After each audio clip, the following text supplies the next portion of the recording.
ಬಂಧುಗಳಿಗೂ ನಮಸ್ಕಾರ. ಮೊದಲನೆಯದಾಗಿ ಬ್ರಹ್ಮಶ್ರೀ ಪತ್ರಿಜಿ, ಸುಭಾಷ್ ಪತ್ರಿಜಿ ಅವ್ರಿಗೂ, ಮಹಾವತಾರ್ ಬಾಬಾಜಿ ಅವ್ರಿಗೂ, ಹಾಗೂ ನಮಗೆಲ್ಲ ಈ ಸುಂದರವಾದ ವೇದಿಕೆಯನ್ನು ಕಲ್ಪಿಸಿಕೊಟ್ಟಿರುವಂತಹ ರಂಗನಾಥ್ ಸರ್ಗೂ ನಮಸ್ಕಾರ ಮಾಡ್ತಾ, ನಮ್ಮ ಪ್ರೀತಿಯ ತಂದೆ ತಾಯಿಗೂ ನಮಸ್ಕಾರ ಮಾಡೋಣ.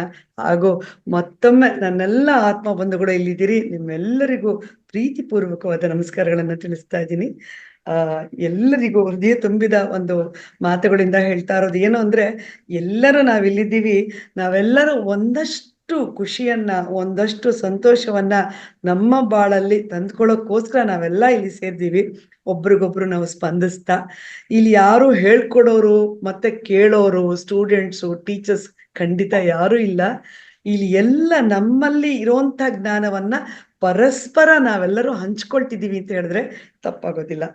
ಸೊ ಇವತ್ತು ಕೂಡ ನಾವೆಲ್ಲರೂ 2ನೇ ದಿನಕ್ಕೆ ಬಂದಿದ್ದೀವಿ. ಸಮಗ್ರ ನಮ್ಮ ಸ್ವಾಸ್ಥ್ಯ ಕಾರ್ಯಕ್ರಮದಲ್ಲಿ ನಾವೆಲ್ಲರೂ 2ನೇ ದಿನದಲ್ಲಿ ಭೇಟಿಯಾಗ್ತಾ ಇದ್ದೀವಿ. ಎಲ್ಲರೂ ಇವತ್ತು ಏನೇನಿದೆ ಅಂತ ನೀವು ಯೋಚನೆ ಮಾಡ್ತಿರಬಹುದು. ಇವತ್ತಿಂದ ನಮ್ಮ ಸಮಗ್ರ ಸ್ವಾಸ್ಥ್ಯ ಕಾರ್ಯಕ್ರಮ ತುಂಬಾ ಸುಂದರವಾಗಿ ಮೂಡ್ತಾ ಬರುತ್ತೆ. ನಿನ್ನೆ ಎಲ್ಲ ಹೇಗಿತ್ತು ಅನ್ನೋದನ್ನ ನೀವೇ ಹೇಳ್ಬೇಕು ಆತ್ಮ ಬಂಧುಗಳೇ.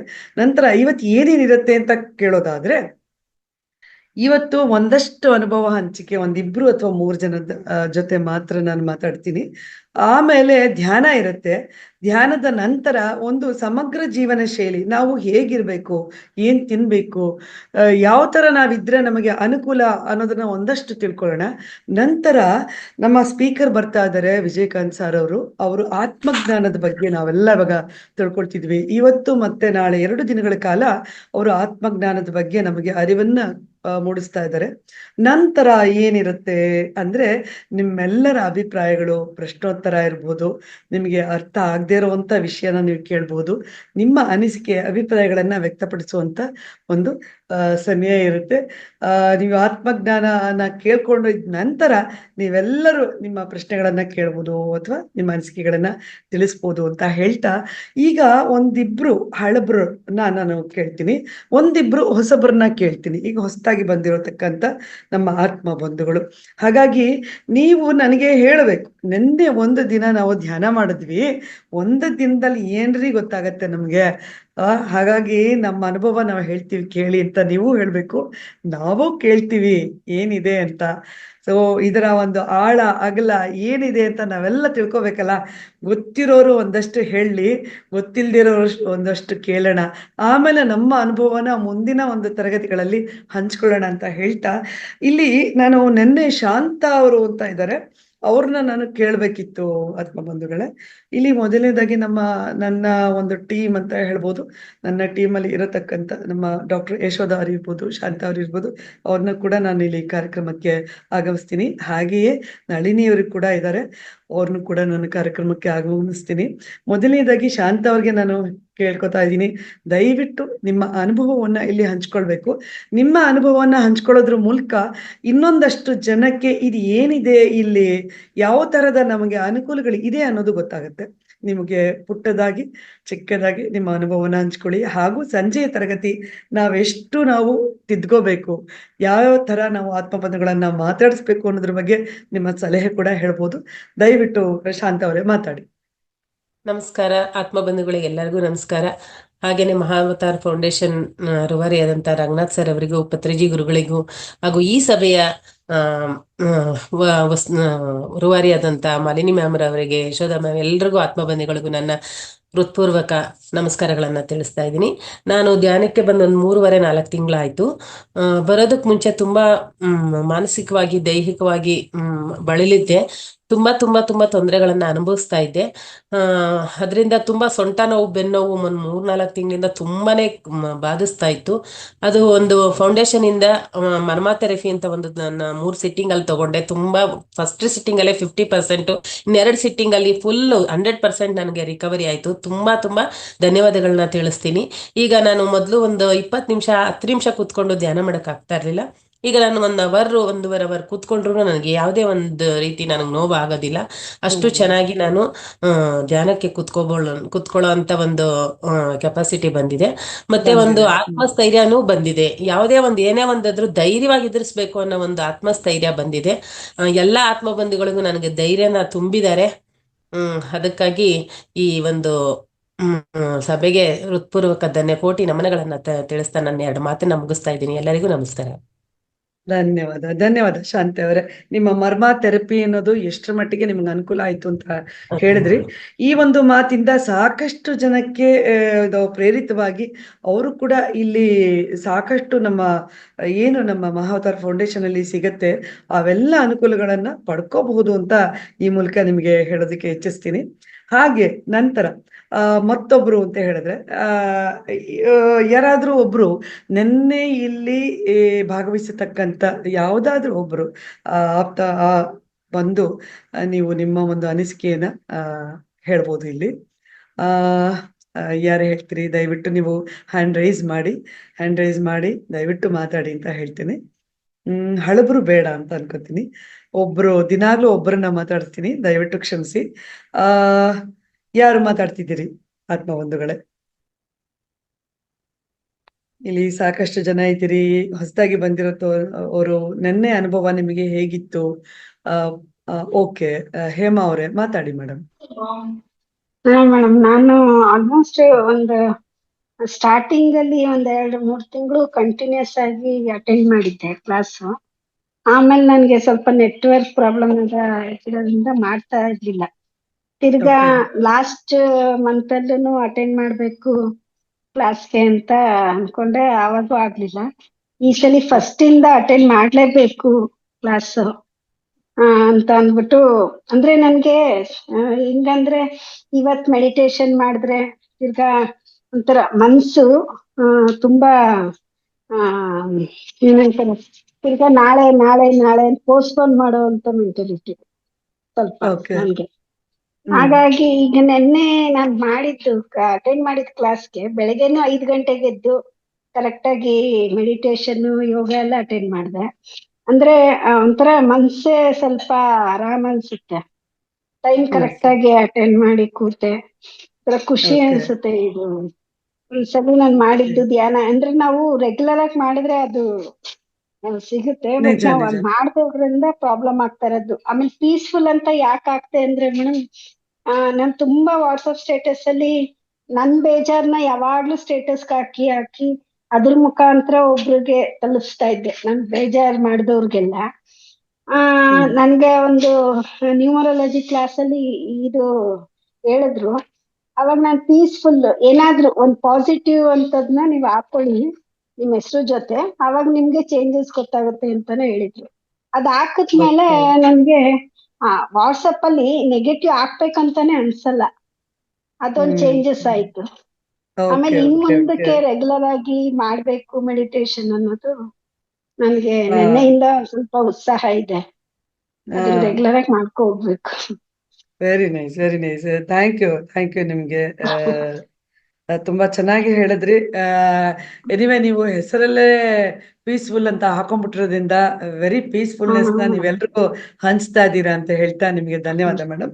ಓಕೆ, ಮತ್ತೆ ಹೊಸಬ್ರು ಇಲ್ಲಿದ್ದೀರಿ, ಸುಮಾರು ಜನ ಇದ್ದೀರಿ. 1+ ಅಂತ ಇದೆ, ಆಮೇಲೆ ಮಂಜುಳಾ ಬಿ ಅಂತ ಒಬ್ರಿದ್ದಾರೆ, ಆಮೇಲೆ ಸುತ್ತೇಜ ಭಟ್ ಅಂತ ಒಬ್ರಿದ್ದಾರೆ, ಧ್ಯಾನ ಅಂತ ಇದ್ದಾರೆ, ಸವಿತಾ ಡಿ.ಪಿ. ಗೌಡ ಮೋಸ್ಟ್ಲಿ ಮೊದಲು ಬರ್ತಿದ್ದೆ ಅಂತಾರೆ. ಯಾರಾದ್ರೂ ಒಬ್ರು ಮಾತಾಡೋದಿಕ್ಕೆ ಅವಕಾಶ ಇದೆ, ಖಂಡಿತ ಮಾತಾಡಿ. ಇಲ್ಲಿ ಯಾರು ಮಾತಾಡ್ತೀರಿ?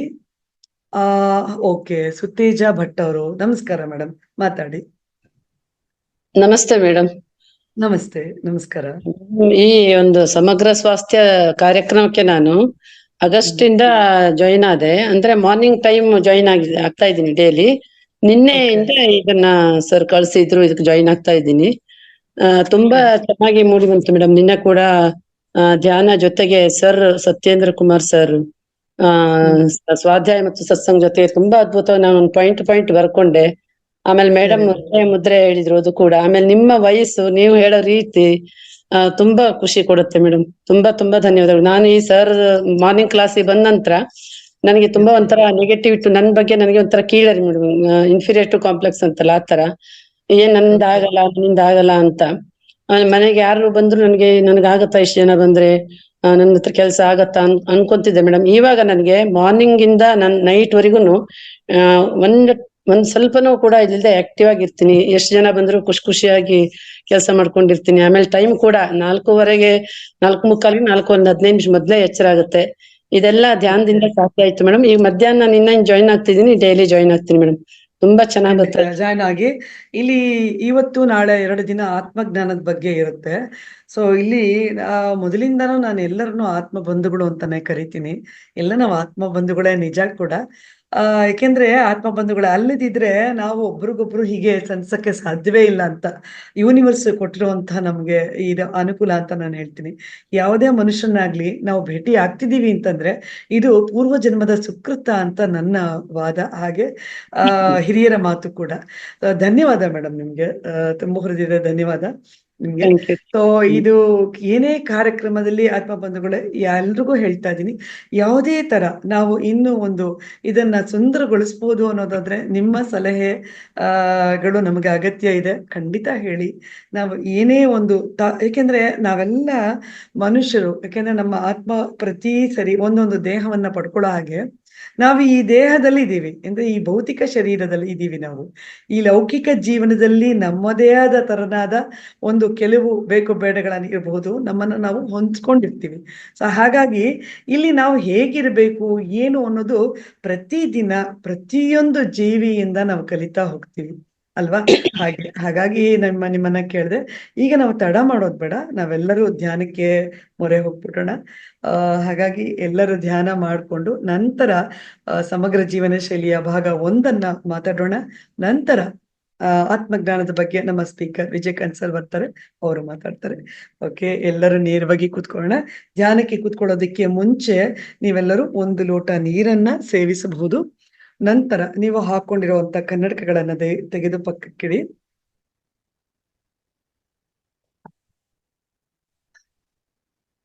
ನಿಮ್ಮ ಯಾರ ಹತ್ರ ಆದ್ರೂ ಪಿರಮಿಡ್ ಕ್ಯಾಪ್ಗಳಿದೆ ಅಂತ ಅನ್ನೋದಾದ್ರೆ ದಯವಿಟ್ಟು ಪಿರಮಿಡ್ ಕ್ಯಾಪ್ಗಳನ್ನ ಹಾಕೊಳ್ಳಿ.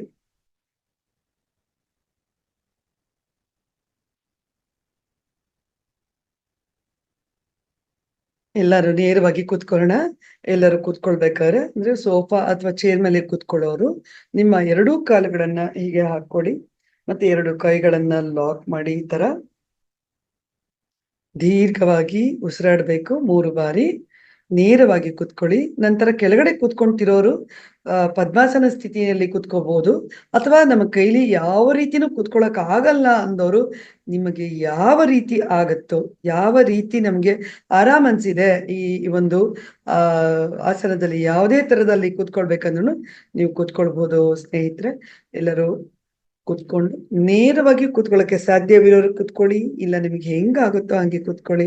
ನೇರವಾಗಿ ಕೂತ್ಕೊಳ್ಳೋಣ. ಎಲ್ಲರೂ ಕಣ್ಮುಚ್ಚೋಣ. ಎಲ್ಲರೂ ಕಣ್ಮುಚ್ಚಿ. ಯಾವಾಗ್ಲೂ ಸ್ನೇಹಿತರೆ ನಿಮ್ಮ ಮುಖದಲ್ಲಿ ಮಂದಹಾಸ ಇರಲೇಬೇಕು. ನಾವು ಪ್ರತಿಯೊಂದರನ್ನು ನಗನಗ್ತಾ ಸ್ವಾಗತಿಸ್ಬೇಕು.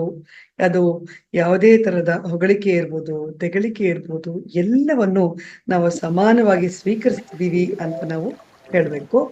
ಸೊ ಅದಕ್ಕೆ ಮುಂಚೆ ಎಲ್ಲರನ್ನು ಕಣ್ಮುಚ್ಚಬೇಕು. ಕಣ್ಮುಚ್ಚಿ ದೀರ್ಘವಾದ ಉಸಿರಾಟವನ್ನ ನಡೆಸೋಣ 3 ಬಾರಿ.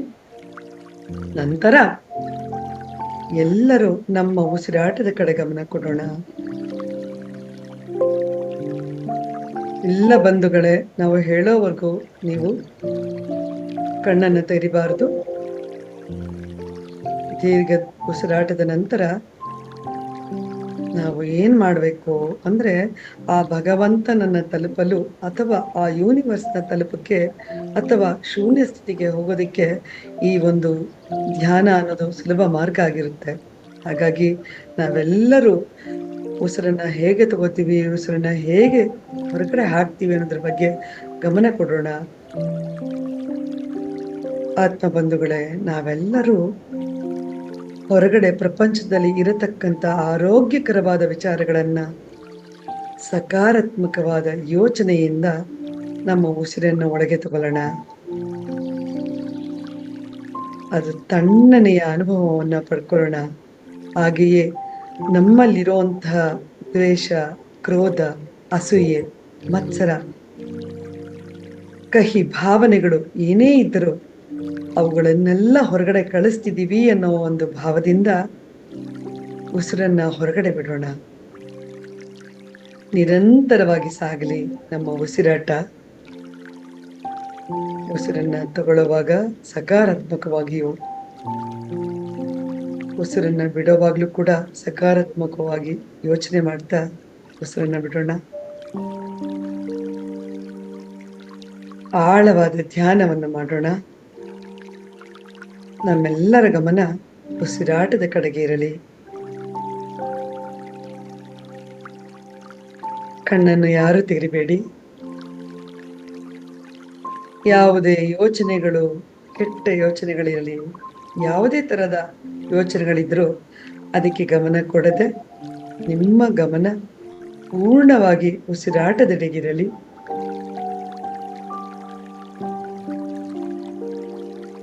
ನಿಮ್ಮ ಯೋಚನೆಗಳೆಲ್ಲ ಉಸಿರಾಟ ಕಡೆ ಗಮನ ಕೊಡುವುದರ ಮೂಲಕ ನಿಮ್ಮ ಗಮನವೆಲ್ಲ ನಿಮ್ಮ ಆಜ್ಞಾ ಚಕ್ರ ಅಂದ್ರೆ ನಿಮ್ಮ ಹಣೆಯ ಭಾಗದಲ್ಲಿ ಕೇಂದ್ರೀಕೃತವನ್ನ ಮಾಡ್ಕೊಳ್ಳಿ.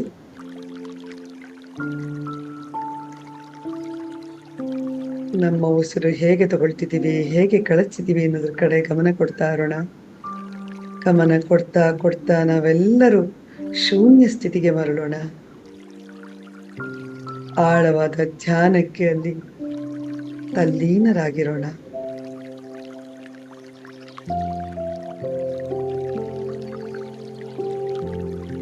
ನಿಮ್ಮ ಮುಖದಲ್ಲಿ ಮಂದಹಾಸವಿರಲಿ, ಕಿರುನಗೆ ಇರಲಿ.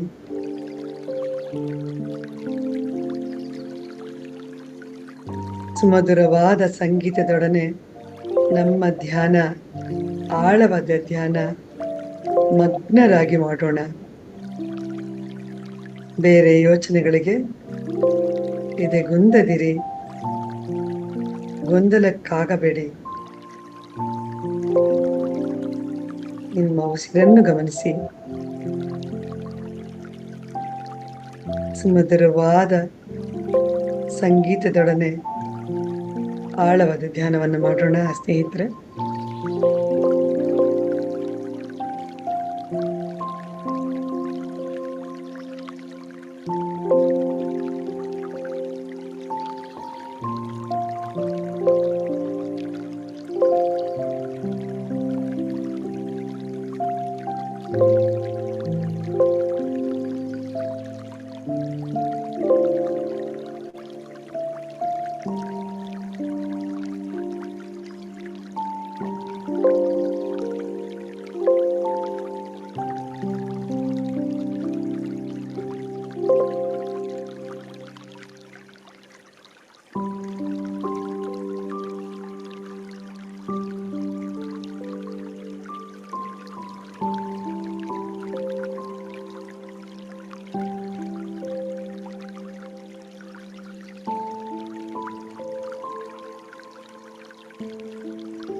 That's the only reason why you are not able to speak in English fluently, because कभी भी अगर आपको इंग्लिश में बात करना होता है ना, तो आपको ये सिखाया गया है बस ज्यादा से ज्यादा बात करो।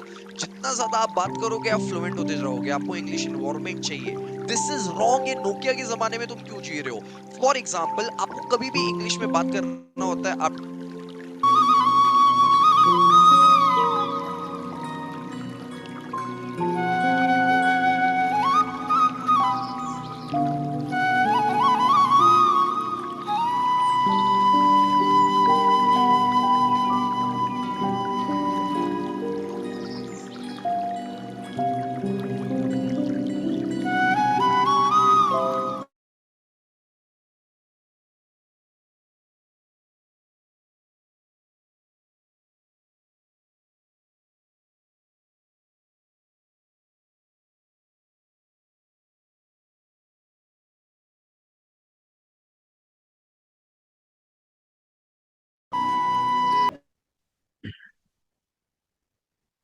ಎಲ್ಲರೂ ನಿಮ್ಮ ಎರಡೂ ಕೈಗಳ ಬಿಸಿಯಾದ ಸ್ಪರ್ಶವನ್ನು ನಿಮ್ಮ ಕಣ್ಣಿನ ಮೇಲಿರಿಸಿ.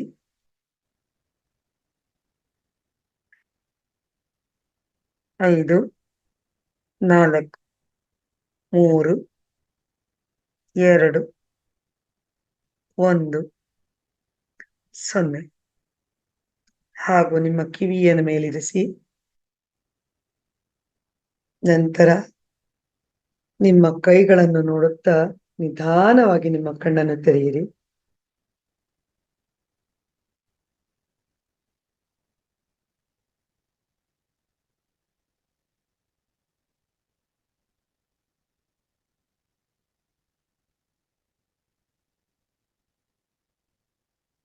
ಈಗಲೂ ಕೂಡ ನೀವು ಒಂದು ಲೋಟ ನೀರನ್ನ ಸೇವಿಸಬಹುದು ಆತ್ಮೀಯರೇ.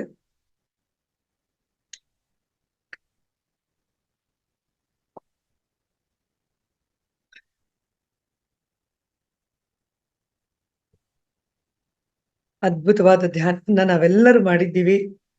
ಹಾಗಾಗಿ ಎಲ್ಲ ಆತ್ಮ ಬಂಧುಗಳಿಗೂ ನನ್ನ ಕಡೆಯಿಂದ ಪ್ರೀತಿಯ ಚಪ್ಪಾಳೆ.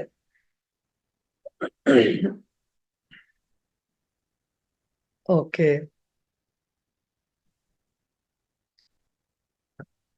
ನಿಮ್ಮ ಅನುಭವ ಹೇಗಿತ್ತು ಏನು ಅನ್ನೋದನ್ನ ನಾವು ಈ ಕಡೆ ಸಂಚಿಕೆ ಅಂದ್ರೆ ಶನಿವಾರದ ಒಂದು ಕಾರ್ಯಕ್ರಮದಲ್ಲಿ ನಾವು ಅನುಭವವನ್ನ ಹಂಚಿಕೊಳ್ಳೋದಿಕ್ಕೆ ಅಂತಾನೆ ಒಂದು ದಿನವನ್ನ ಮೀಸಲಿಟ್ಟಿದ್ದೀವಿ. ಹಾಗಾಗಿ ಶನಿವಾರದ ಕಾರ್ಯಕ್ರಮದಲ್ಲಿ ನೀವೆಲ್ಲರೂ ನನ್ನ ಆತ್ಮ ಬಂಧುಗಳು ಆವತ್ತಿನ ದಿನ ನಿಮ್ಮ ಒಂದು ಧ್ಯಾನದ ಬಗ್ಗೆ, ನಿಮ್ಮ ಒಂದು ಅನುಭವದ ಬಗ್ಗೆ ಎಲ್ಲರೂ ಹಂಚ್ಕೋಬೇಕು ಅಂತ ಕೇಳ್ಕೊಳ್ತೇನೆ. ಇವಾಗ ಏನು ಅಂದ್ರೆ, ಮೊದಲನೇದಾಗಿ ನಾವೆಲ್ಲರೂ ಸಮಗ್ರ ಜೀವನ ಶೈಲಿ ಅಂದ್ರೆ ಏನು, ನಾವು ಯಾತಕ್ಕೆ ನಮ್ಮ ಜೀವನ ಶೈಲಿಯಲ್ಲಿ ಯಾವ್ಯಾವುದನ್ನ ನಾವು ಅಳವಡಿಸ್ಕೊಳ್ಬೇಕು, ಹಾಗೇನೆ ಯಾವುದಕ್ಕೆ ಪ್ರಾಮುಖ್ಯತೆ ಇದೆ, ನಾವು ಹೇಗಿದ್ರೆ ನಾವು ಚೆನ್ನಾಗಿ ನಮ್ಮ ಬಾಳ್ವೆ ನಡೆಸಬಹುದು ಅನ್ನೋದ್ರ ಬಗ್ಗೆ ಒಂದಷ್ಟು ಗಮನ ಹರಿಸೋಣ. ಆಯ್ತಾ? ಇದು ಸಮಗ್ರ ಜೀವನ ಶೈಲಿಯಲ್ಲಿ ಭಾಗ 1, ಭಾಗ 2 ಅಂತ ನಾವು ಮಾಡ್ಕೊಂಡಿದ್ದೀವಿ ಸ್ನೇಹಿತರೆ. ಎಲ್ಲರಿಗೂ ಎಲ್ಲವನ್ನೂ ಹೇಳುವಂತ ಒಂದು ಪ್ರಯತ್ನವನ್ನ ನಾವು ಮಾಡ್ತಾ ಇದ್ದೇವೆ. ಹಾಗೆ ಇಲ್ಲಿ ಮಹಾವತಾರ್ ಫೌಂಡೇಶನ್ ಅವರು ನಾವುಗಳು ಅಂತ ಹೇಳ್ಬೋದು. ಹೇಗೆ ನಾವು ಮಾಡ್ತಾ ಇದ್ದೀವಿ ಅಂತ ಹೇಳೋಕ್ ಹೋದ್ರೆ, ಇಲ್ಲಿ ನಮ್ಮ ಜೀವನ ಶೈಲಿ ಯಾವ ರೀತಿ ಇದ್ರೆ ಚೆನ್ನಾಗಿರುತ್ತೆ ಅನ್ನೋದ್ರ ಬಗ್ಗೆ ನಾವು ಗಮನ ಹರಿಸ್ತಾ ಇದ್ದೀವಿ. ಹಾಗಾಗಿ ಈಗ ನೋಡಿ, ಈಗ ನಮ್ಮ ಸಾಮಾನ್ಯ ಆರೋಗ್ಯವಂತ ಜನರಿಗೆ ಏನು ಬೇಕು ಅಂದ್ರೆ, ಸಂಪೂರ್ಣ ಆರೋಗ್ಯವಾಗಿರ್ಬೇಕಪ್ಪ ನಾವು ಅಂತ ತಗೊಂಡ್ರೆ ಅದಕ್ಕೆ ಒಂದು ಪ್ರಮುಖ ತತ್ವಗಳು ಅಂತ ನಾವು ಮಾಡ್ಕೊಂಡಿದ್ದೀವಿ. ಯಾವ ರೀತಿ ನಾವು ಸೇವಿಸಬೇಕಾದ ಆಹಾರ ಯಾವುದು, ನಂತರ ನಮ್ಮ ಯಾವ್ಯಾವ ಕಾಳು ಆಗ್ಲಿ ಬೇಳೆ ಆಗ್ಲಿ ಇವುಗಳನ್ನ ನಾವು ತಿನ್ಬೇಕಾಗತ್ತೆ, ಇವುಗಳ ಬಗ್ಗೆ ಎಲ್ಲ ತಿಳ್ಕೊಳ್ತಾ ಹೋಗೋಣ. ಸೊ ನಾವು ಸೇವಿಸಬೇಕಾದ ಆಹಾರಗಳು ಯಾವುದು ಅಂತ ಪ್ರಧಾನವಾಗಿ ಕಂಡು ಬಂದಲ್ಲಿ ಯಾವ್ದ್ಯಾವ್ದು ತಿನ್ಬಹುದು ಅಂತ ಇವಾಗ ಕೇಳ್ತೀವಿ ನಾವೆಲ್ಲ. ಈಗಿನ ಜನ ಕೆಲವರು ಸಿರಿಧಾನ್ಯಗಳಿಗೆ ಮೊರೆ ಹೋಗಿದ್ದಾರೆ. ಖಂಡಿತ ಹೌದು, ಇದೆಲ್ಲ ಸಿರಿಧಾನ್ಯಗಳು ತುಂಬಾನೇ ಒಳ್ಳೇದೇನೆ. ಆದರೆ ಅದರ ಜೊತೆಗೆ ಜವೆಗೋಧಿ ಇರ್ಬೋದು, ಬಾಜ್ರಾ ಇರ್ಬೋದು, ರಾಗಿ ಇರ್ಬೋದು, ಈ ಅಕ್ಕಿಯನ್ನ ನಾವು ಹೇಗೆ ನಾವು ಸೇವಿಸ್ಬೇಕು ಅನ್ನೋದ್ರ ಬಗ್ಗೆ ಕೂಡ ನಾವು ಗಮನ ಹರಿಸೋಣ ಸ್ನೇಹಿತರೆ. ಅಕ್ಕಿ ನಾವು ಹೇಗೆ ಸೇವಿಸ್ಬೇಕಪ್ಪ ಅನ್ನೋದಾದ್ರೆ, ನಾವು ಪಾಲಿಶ್ ಮಾಡದೇ ಇರುವಂತ ಅಕ್ಕಿನ ನಾವು ಸೇವಿಸ್ಬೇಕಾಗತ್ತೆ. ನಂತರ ಆಮೇಲೆ ಇವಾಗ ಹಸು ಮತ್ತೆ ಎಮ್ಮೆ ಹಾಲು ಏನು ನಾವು ತಗೊಳ್ತೀವಿ, ದೇಸಿ ಹಸುವಿಂದ ಮಾಡುವಂತ ಮೊಸರಾಗ್ಲಿ ಬೆಣ್ಣೆ ಆಗ್ಲಿ ಹಾಲು ಇವುಗಳನ್ನ ನಾವು ತಿನ್ಬಹುದು. ಆದರೆ ಈ ಹಾಲಿದೆಯಲ್ಲ, ಹಸು ಅಥವಾ ಎಮ್ಮೆಯಿಂದ ತಗೊಂಡು ಅಂತ ಹಾಲೇನಿದೆ ಅದನ್ನ ಸಂಪೂರ್ಣವಾಗಿ ನಿಲ್ಲಿಸ್ಬೇಕು. ಇದು ನಮ್ಮ ಆರೋಗ್ಯಕ್ಕೋಸ್ಕರ ಅಂತ ನಾವು ಹೇಳ್ತಾ ಇದ್ದೀವಿ. ಅಂದ್ರೆ ನಮ್ಮ ಈ ಏನು ಹಸುವಿನಿಂದ ತಯಾರಿಸುವಂತ ಹಾಲೇ ನಮಗ್ ಬೇಡ ಅಂತೀರಾ, ಮೊಸರು ಬೆಣ್ಣೆ ಯಾತಿಗ್ ಬೇಕು ಅಂತ ನೀವು ಕೇಳಬಹುದು. ತುಪ್ಪ ಇವೆಲ್ಲ, ಈ ತುಪ್ಪ ಆಲ್ರೆಡಿ ಅದನ್ನ ಚೆನ್ನಾಗಿ ನಿಮಗೆ ಗೊತ್ತಿದೆ. ತುಪ್ಪ ಮಾಡ್ಬೇಕಾದ್ರೆ ನಾವೆಷ್ಟು ಹೊತ್ತು ನಾವು ಅದನ್ನ ಕಾಯಿಸ್ತೀವಿ, ಅದ್ರಲ್ಲಿರುವಂತ ಏನು ಅಂಶ ಹೊರ ಮೇಲ್ಗಡೆ ಬರುತ್ತೆ ಅವುಗಳನ್ನೆಲ್ಲ ತೆಗೆದು ಹಾಕ್ತೀವಿ, ತುಪ್ಪವನ್ನ ಮಾತ್ರ ನಾವು ಬಳಸ್ತೀವಿ ಅಂತ. ಅದು ನಮಗೆ ಆರೋಗ್ಯಕ್ಕೆ ಅನುಕೂಲಕರವಾದದ್ದು. ಹಾಗೆ ಆ ತುಪ್ಪವನ್ನ ನಾವು ಬಳಸ್ಬೋದು ಸ್ನೇಹಿತರೆ. ನಂತರ ಏನನ್ನ ನಾವು ಮುಖ್ಯವಾಗಿ ನಾವು ಜೀವನದಲ್ಲಿ ಅಂದ್ರೆ ಈ ಪ್ರತಿ ವಾರದಲ್ಲೂ ನಾವು ಏನೇನನ್ನ ನಾವು ಅಳವಡಿಸ್ಕೋಬೇಕು, ಯಾವ ಒಂದು ಆಹಾರನ ತಿನ್ಬೇಕು ಅನ್ನೋದಾದ್ರೆ ಎಳ್ಳು. ಎಳ್ಳು ನಿಮ್ಗೆ ಗೊತ್ತೇ ಇದೆ, ನಮ್ಮ ಅಡಿಗೆ ಮನೆಯಲ್ಲಿ ಇರತಕ್ಕಂತ ಎಳ್ಳು ನಮ್ಗೆ ಅತ್ಯಮೂಲ್ಯವಾದದ್ದು ನಮ್ಮ ಆರೋಗ್ಯಕ್ಕೆ. ಇದು ಪ್ರತಿಯೊಬ್ರು ವಾರಕ್ಕೆ ಒಂದು ಸರಿ ಆದ್ರೂ, ಇವಾಗ ನಿಮ್ಗೆ ಉದಾಹರಣೆಗೆ ಹೇಳೋದಾದ್ರೆ ಈ ಎಳ್ಳಿನ ಲಡ್ಡುಗಳು ಅಥವಾ ಎಳ್ಳಿನ ಬರ್ಫಿಗಳು ಅಂತ ನಾವು ಮಾಡ್ತೀವಿ ನೋಡಿ, ಇದನ್ನ ಮನೇಲಿರತಕ್ಕಂತ ಪ್ರತಿಯೊಬ್ರು ಕೂಡ ತಿನ್ಬೇಕು. ಯಾಕೆ ಅಂದ್ರೆ ಇದು ನಮ್ಮ ಮೂಳೆಗೆ ಒಳ್ಳೇದು ಅಲ್ವಾ. ಇದರಲ್ಲಿ ಈ ಎಳ್ಳಿನಲ್ಲಿ ಏನೇನಿರುತ್ತೆ ಅಂದ್ರೆ ಕ್ಯಾಲ್ಸಿಯಮ್ಮು. ಈ ಹಾಲು ಏನ್ ಕುಡಿತೀವಿ ನಾವು, ಆ ಹಾಲು ಏನು ಹಸುವಿನ ಹಾಲು ಅಥವಾ ಎಮ್ಮೆ ಹಾಲು ತಗೊಳ್ತೀವಿ, ಅದರ 10ರಷ್ಟು ನಮ್ಗೆ ಎಳ್ಳಿಂದ ಸಿಗತ್ತೆ ಸ್ನೇಹಿತರೆ. ಹಾಗಾಗಿ ನಮ್ಗೆ ಹಾಲು ಯಾತಿಗ್ ಬೇಕು, ಬೇಡ, ಬಿಟ್ಬಿಡೋಣ, ಪ್ರಯತ್ನ ಪಡೋಣ ನಾವೆಲ್ಲರೂ. ನಂತರ ಆಮೇಲೆ ಈ ಎಳ್ಳು ಅನ್ನೋದು ಅಥವಾ ಎಳ್ಳು ಬೀಜಗಳಂತ ನೀವು ಹೇಳ್ಬೋದು, ಯಾವುದಕ್ಕೆ ಅದು ಮುಖ್ಯ ಅಂದ್ರೆ ಕ್ಯಾನ್ಸರ್ ಅಂತ ಮಾರಣಾಂತಿಕವಾದ ಕಾಯಿಲೆ ಅಂತ ಮೊದ್ಲು ಅಂತಿದ್ರು. ಈಗ ಮಾರಣಾಂತಿಕವಾದದ್ದು ಯಾವುದು ಇಲ್ಲ ಸ್ನೇಹಿತರೆ. ಎಲ್ಲವನ್ನು ಮೊದಲೇ ನಾವು ವೈದ್ಯರ ಹತ್ರ ತೋರಿಸ್ಕೊಳ್ಳೋದ್ರ ಮೂಲಕ ನಾವು ಅದನ್ನ ತಡೆಗಟ್ಟುವಂತ ಸಾಮರ್ಥ್ಯವಿದೆ. ಆದ್ರೆ ಈ ಎಳ್ಳು ಬೀಜಗಳು, ಈ ಎಳ್ಳನ್ನ ತಿನ್ನೋದ್ರಿಂದ ಈ ಕ್ಯಾನ್ಸರ್ ಅಂತ ರೋಗಗಳು ಖಂಡಿತ ಬರೋದಿಲ್ಲ ಅಂತ ಇದು ಉಲ್ಲೇಖ ಇದೆ. ಖಂಡಿತವಾಗಿ ನೀವು ಎಳ್ಳನ್ನ ಉಪಯೋಗಿಸೋದ್ರ ಮೂಲಕ ನಮ್ಮ ಆರೋಗ್ಯವನ್ನ ಸಾಕಷ್ಟು ರೀತಿಯಲ್ಲಿ ನಾವು ಕಾಪಾಡ್ಕೊಳ್ಬಹುದು. ನಂತರ ಈ ಎಲ್ಲಾ ತರದ ದಾಲ್ಗಳು, ದಯವಿಟ್ಟು ಸ್ನೇಹಿತರೆ ಯಾರು ಮ್ಯೂಟ್ ಮಾಡಿಲ್ಲ ನಿಮ್ಮ ಒಂದು ಮೈಕ್ನ ಮ್ಯೂಟ್ ಮಾಡ್ಕೊಳ್ಳಿ ಅಂತ ಕೇಳ್ತೀನಿ, ತುಂಬಾ ಜೋರಾಗೆ ಶಬ್ದ ಆಗ್ತಿದೆ. ಆಮೇಲೆ ಇವಾಗ ನಾವೆಲ್ಲಾ ತರ ತರಕಾರಿಗಳು ತಿಂತೀವಿ, ಚಟ್ನಿಗಳು ತಿಂತೀವಿ, ಸಾಂಬಾರ್ ತಿಂತೀವಿ. ಸೊ ಇದ್ರ ಜೊತೆಗೆ ನಾವು ಸೈಡ್ ಡಿಶ್ ಆಗಿ ಯಾವ್ದಕ್ ಬಳಸ್ತೀವಿ ಅಂದ್ರೆ ಇಡ್ಲಿ ಆಗ್ಲಿ, ದೋಸೆ ಆಗ್ಲಿ, ರೊಟ್ಟಿ, ಪುಳಿಯೋಗರೆ ಇರ್ಬೋದು, ಬಿರಿಯಾನಿ ಇರ್ಬೋದು, ಬಿಸಿಬೇಳೆ ಬಾತು, ಮತ್ತೆ ಗೋಧಿ, ಅಕ್ಕಿ, ಇವುಗಳನ್ನ ನಾವೇನ್ ಬಳಸ್ತೀವಿ, ನಾವು ಗೋಧಿಲಿ ಕೂಡ ಅದೇ ತರ ಬಳಸ್ಕೋಬಹುದು. ಆದ್ರೆ ಗೋಧಿನ ಹೆಚ್ಚು ಬಳಸ್ಬೇಡಿ ಸ್ನೇಹಿತರೆ. ಜವೆ ಗೋಧಿ ಅಂತ ಏನಿದೆ, ಜವೆ ಗೋಧಿಯನ್ನ ಹೆಚ್ಚು ಬಳಸಿ. ದಯವಿಟ್ಟು ಕ್ಷಮಿಸಿ, ತುಂಬಾ ಶಬ್ದ ಆಗ್ತಾ ಇದೆ. ನೀವು ಯಾರು ಶಬ್ದ ಮಾಡ್ತಿದ್ದೀರಿ ಕ್ಷಮೆ ಇರ್ಲಿ, ಆಫ್ ಮಾಡಿ.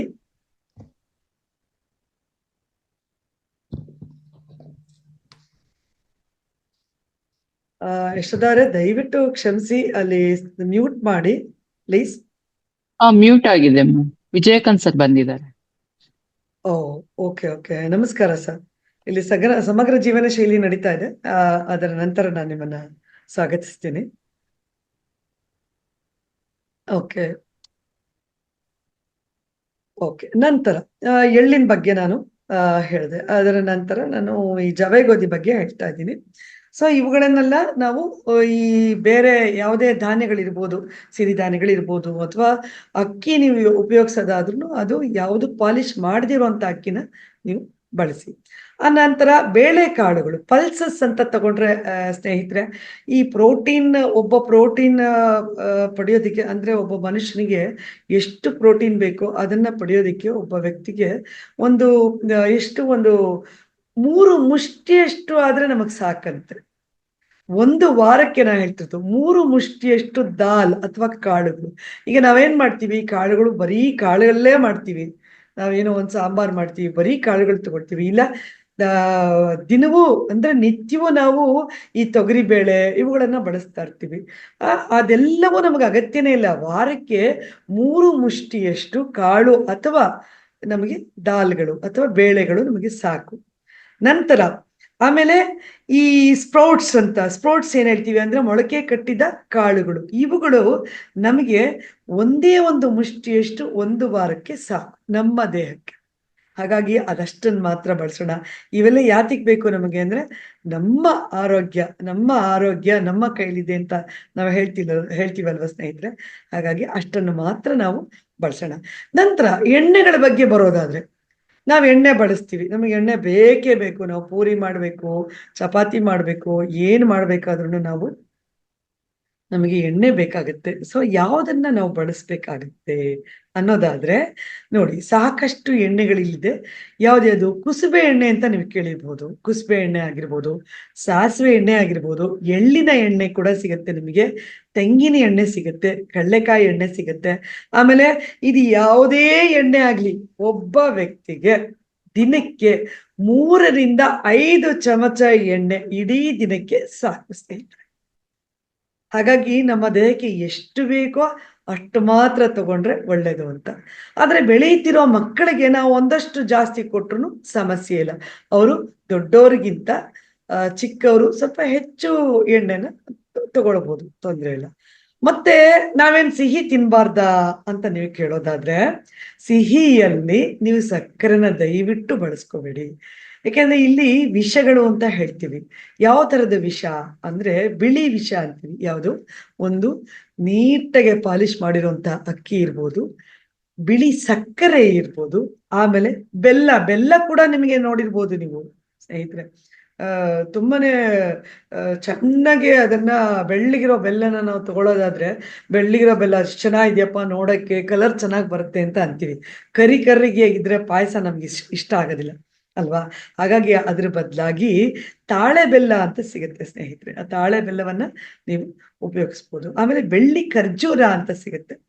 ಈ ಬೆಳ್ಳಿ ಖರ್ಜೂರದಿಂದ ಮಾಡಿರ್ತಕ್ಕಂಥ ಬೆಲ್ಲ, ಅವುಗಳನ್ನ ಕೂಡ ನಾವು ಉಪಯೋಗಿಸೋದ್ರಿಂದ ನಮ್ಮ ಒಂದು ಆರೋಗ್ಯಕ್ಕೆ ಅದು ತುಂಬಾನೇ ಸುಧಾರಿಸುತ್ತೆ, ಹಾಗೂ ನಮ್ಮ ಆರೋಗ್ಯನ ಕಾಪಾಡ್ಕೊಳ್ಳೋದ್ರಲ್ಲಿ ಸಂದೇಹ ಇಲ್ಲ ಸ್ನೇಹಿತರೆ. ನಂತರ ಉಪ್ಪಿನ ಬಗ್ಗೆ ಬರಬೇಕು ಅನ್ನೋದಾದ್ರೆ ನಾವು ಯಾವ ಉಪ್ಪು ಬಳಸ್ಬೋದು?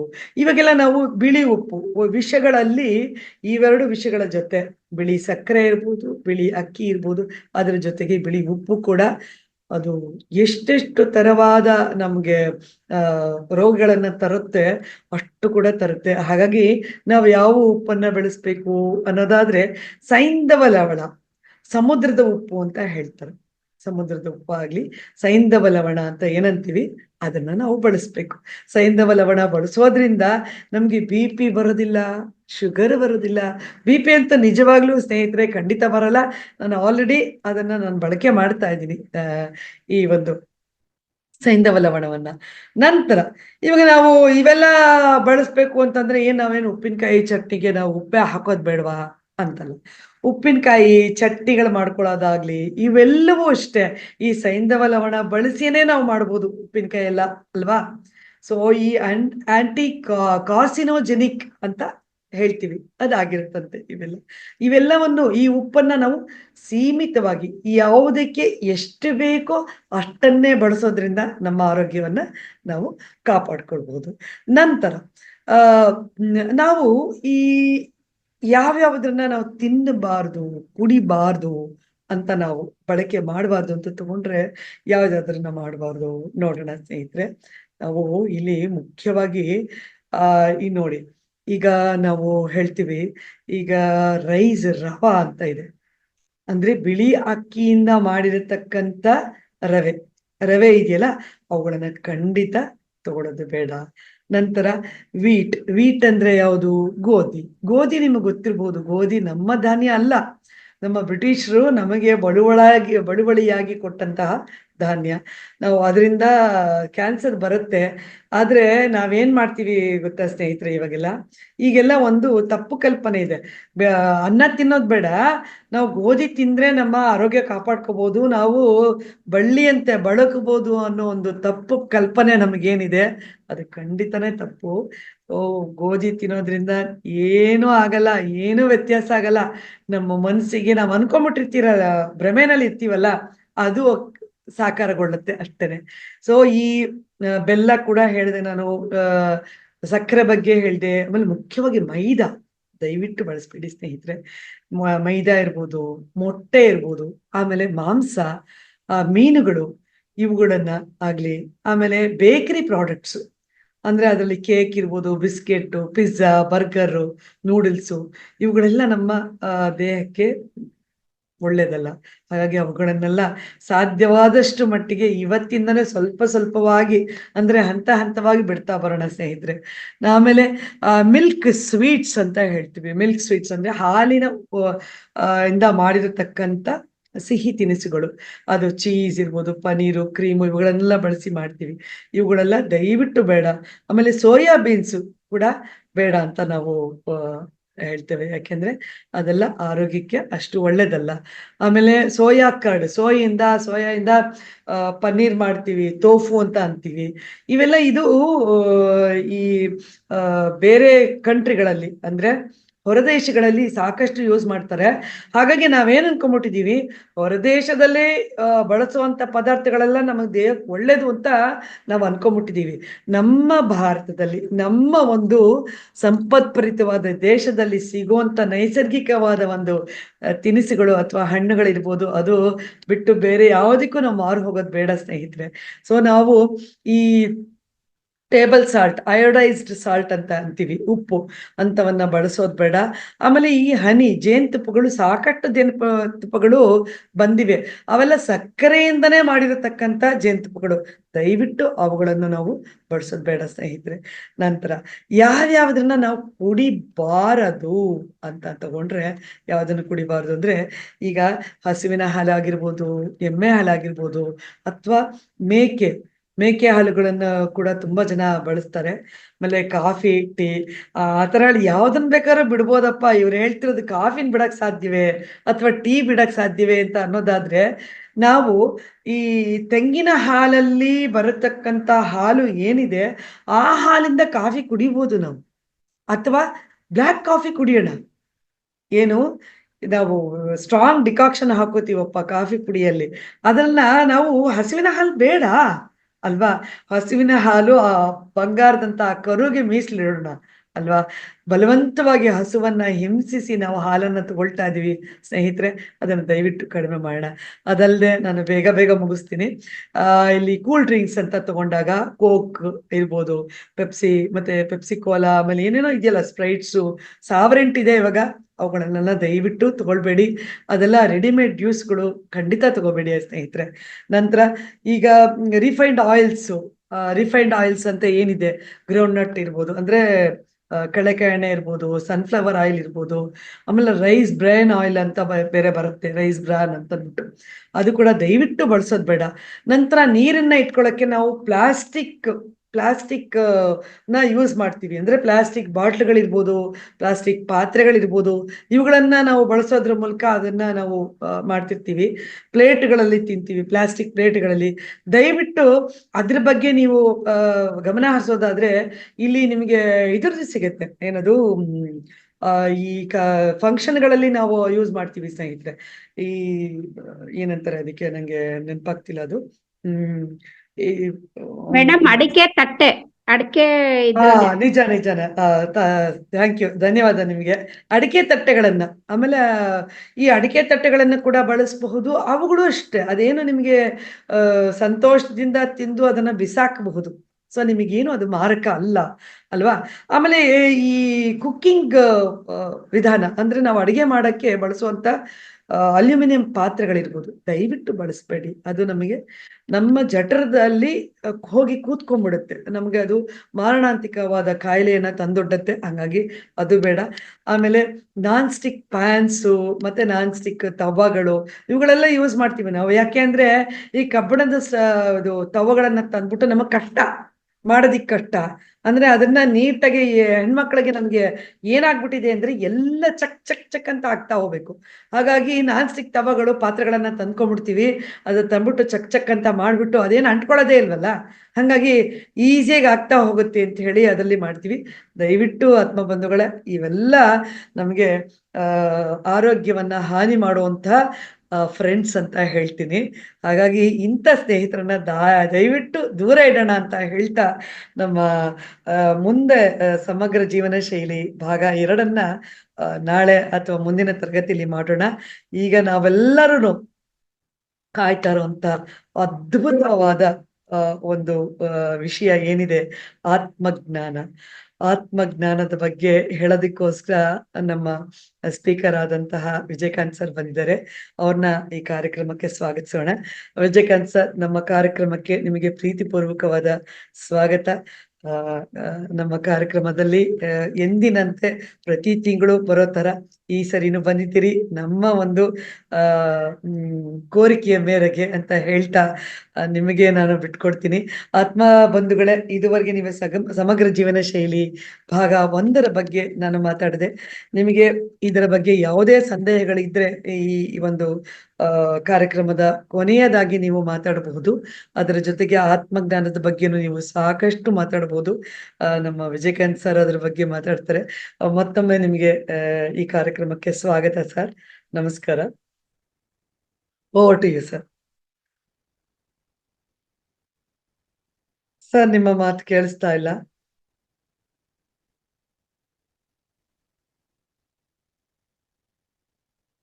ನಾನು ಅದಕ್ಕೆ ಮುಂಚೆ ಸರ್ದು ಮಾತು ಯಾಕೋ ಕೇಳಿಸ್ತಾ ಇಲ್ಲ. ಅದಕ್ಕೆ ಮುಂಚೆ ಒಂದೇ ಒಂದು ವಿಷಯ ಹೇಳಬೇಕು ಅಂತ ಇಷ್ಟಪಡ್ತೀನಿ ಸ್ನೇಹಿತರೆ. ನಮ್ಮೆಲ್ಲ ಆತ್ಮ ಬಂಧುಗಳಿಗೆ ಸುಮಾರು ಜನಕ್ಕೆ ವಿಜಯಕಾಂತ್ ಸರ್ ಅವರ ಪರಿಚಯ ಇದೆ. ತುಂಬಾ ಜ್ಞಾನವನ್ನ ಇಟ್ಕೊಂಡಿರುವಂತಹ ವ್ಯಕ್ತಿ. ಸೊ ಅವರ ಜ್ಞಾನ ಅಪಾರವಾದದ್ದು. ನಾನು ನಮ್ಮ ಎಲ್ಲ ಆತ್ಮ ಬಂಧುಗಳ ಪರವಾಗಿ ನಿಮ್ಮನ್ನ ಕೇಳ್ಕೊಳ್ತೀನಿ ಸರ್, ದಯವಿಟ್ಟು ನಾವ್ ಯಾವುದೇ ನೀವು ಕರೆದ್ರು ಆಗೋಲ್ಲ ಅಂತ ಹೇಳಲ್ಲ ಅಂತ ನನಗೆ. ಆದ್ರೂ ಕೂಡ ಏನೋ ಹೇಳ್ದೆ ನೀವು ಇಲ್ಲಿ ಬರ್ಬೇಕಾಗಿ ಪ್ರಾರ್ಥಿಸ್ಕೊತೀನಿ. ನಮ್ಮೆಲ್ಲ ಆತ್ಮ ಬಂಧುಗಳ ಪರವಾಗಿ ನಿಮ್ಮನ್ನ ಕೇಳ್ಕೊಳ್ತಾ ಇದ್ದೀನಿ. ದಯವಿಟ್ಟು ಬನ್ನಿ, ನಿಮ್ಮ ಒಂದು ಜ್ಞಾನವನ್ನ ನಮಗೂ ಕೂಡ ಹಂಚಿ ಅಂತ ಕೇಳ್ಕೊತೀನಿ. ಧನ್ಯವಾದ sir. Please over to you sir.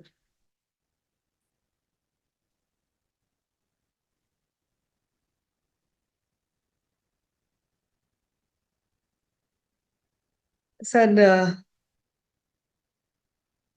ಏನಾಗ್ತಿದೆ?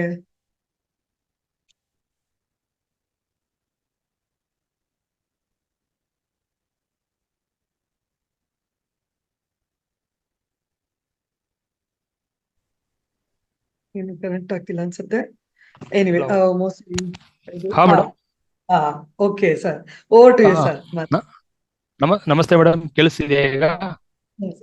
ಕೇಳಿಸ್ತಿದೆ ಸರ್. ಕೇಳಿಸ್ತಾ ಇದೆಯಾ? Okay okay.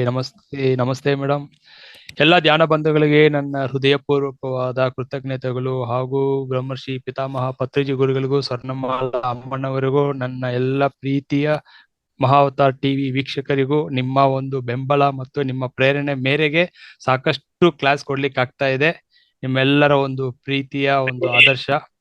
ಓಕೆ, ನಿಮ್ಮಿಂದ ಕ್ಲಾಸ್ ಕೊಡ್ಬೇಕಂದ್ರೆ ನಮ್ಗೆ ಯಾಕೋ ಒಂದು ಸೆಲೆಬ್ರೇಷನ್ ತರ ಇದೆ ಮಹಾವತಾರ್ ಟಿವಿನಲ್ಲಿ ಕ್ಲಾಸ್ ಕೊಡ್ಬೇಕಂದ್ರೆ.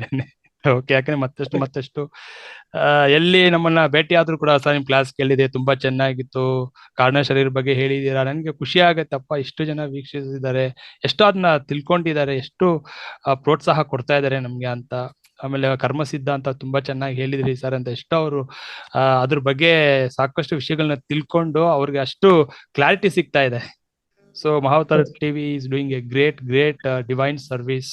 ಸೊ ಎಷ್ಟೋ ಜ್ಞಾನ ತಿಳಿಸ್ಲಿಕ್ಕೆ ನಿಮ್ಮ ಒಂದು ಶ್ರಮ ಪ್ರಯತ್ನ ಹೆಚ್ಚಾಗಿ ಯೂನಿವರ್ಸ್ ವರ್ಕ್ ನಡೀತಾ ಇದೆ. Thank you madam, congratulations. Okay, ಇವತ್ತಿನ ವಿಷಯ ಆತ್ಮಜ್ಞಾನ. ನಿಮ್ಮ ಇದು ಸಮಗ್ರ ಜೀವನ ಶೈಲಿ ಕ್ಲಾಸ್ ಕೇಳ್ತಾ ಇದೆ, ತುಂಬಾ ಚೆನ್ನಾಗಿತ್ತು. ಸೊ ನಾನು ಒಂದೆರಡು ಟಿಪ್ಸ್ ಎಲ್ಲ ಹೇಳ್ಬೋದಾ ಮೇಡಮ್?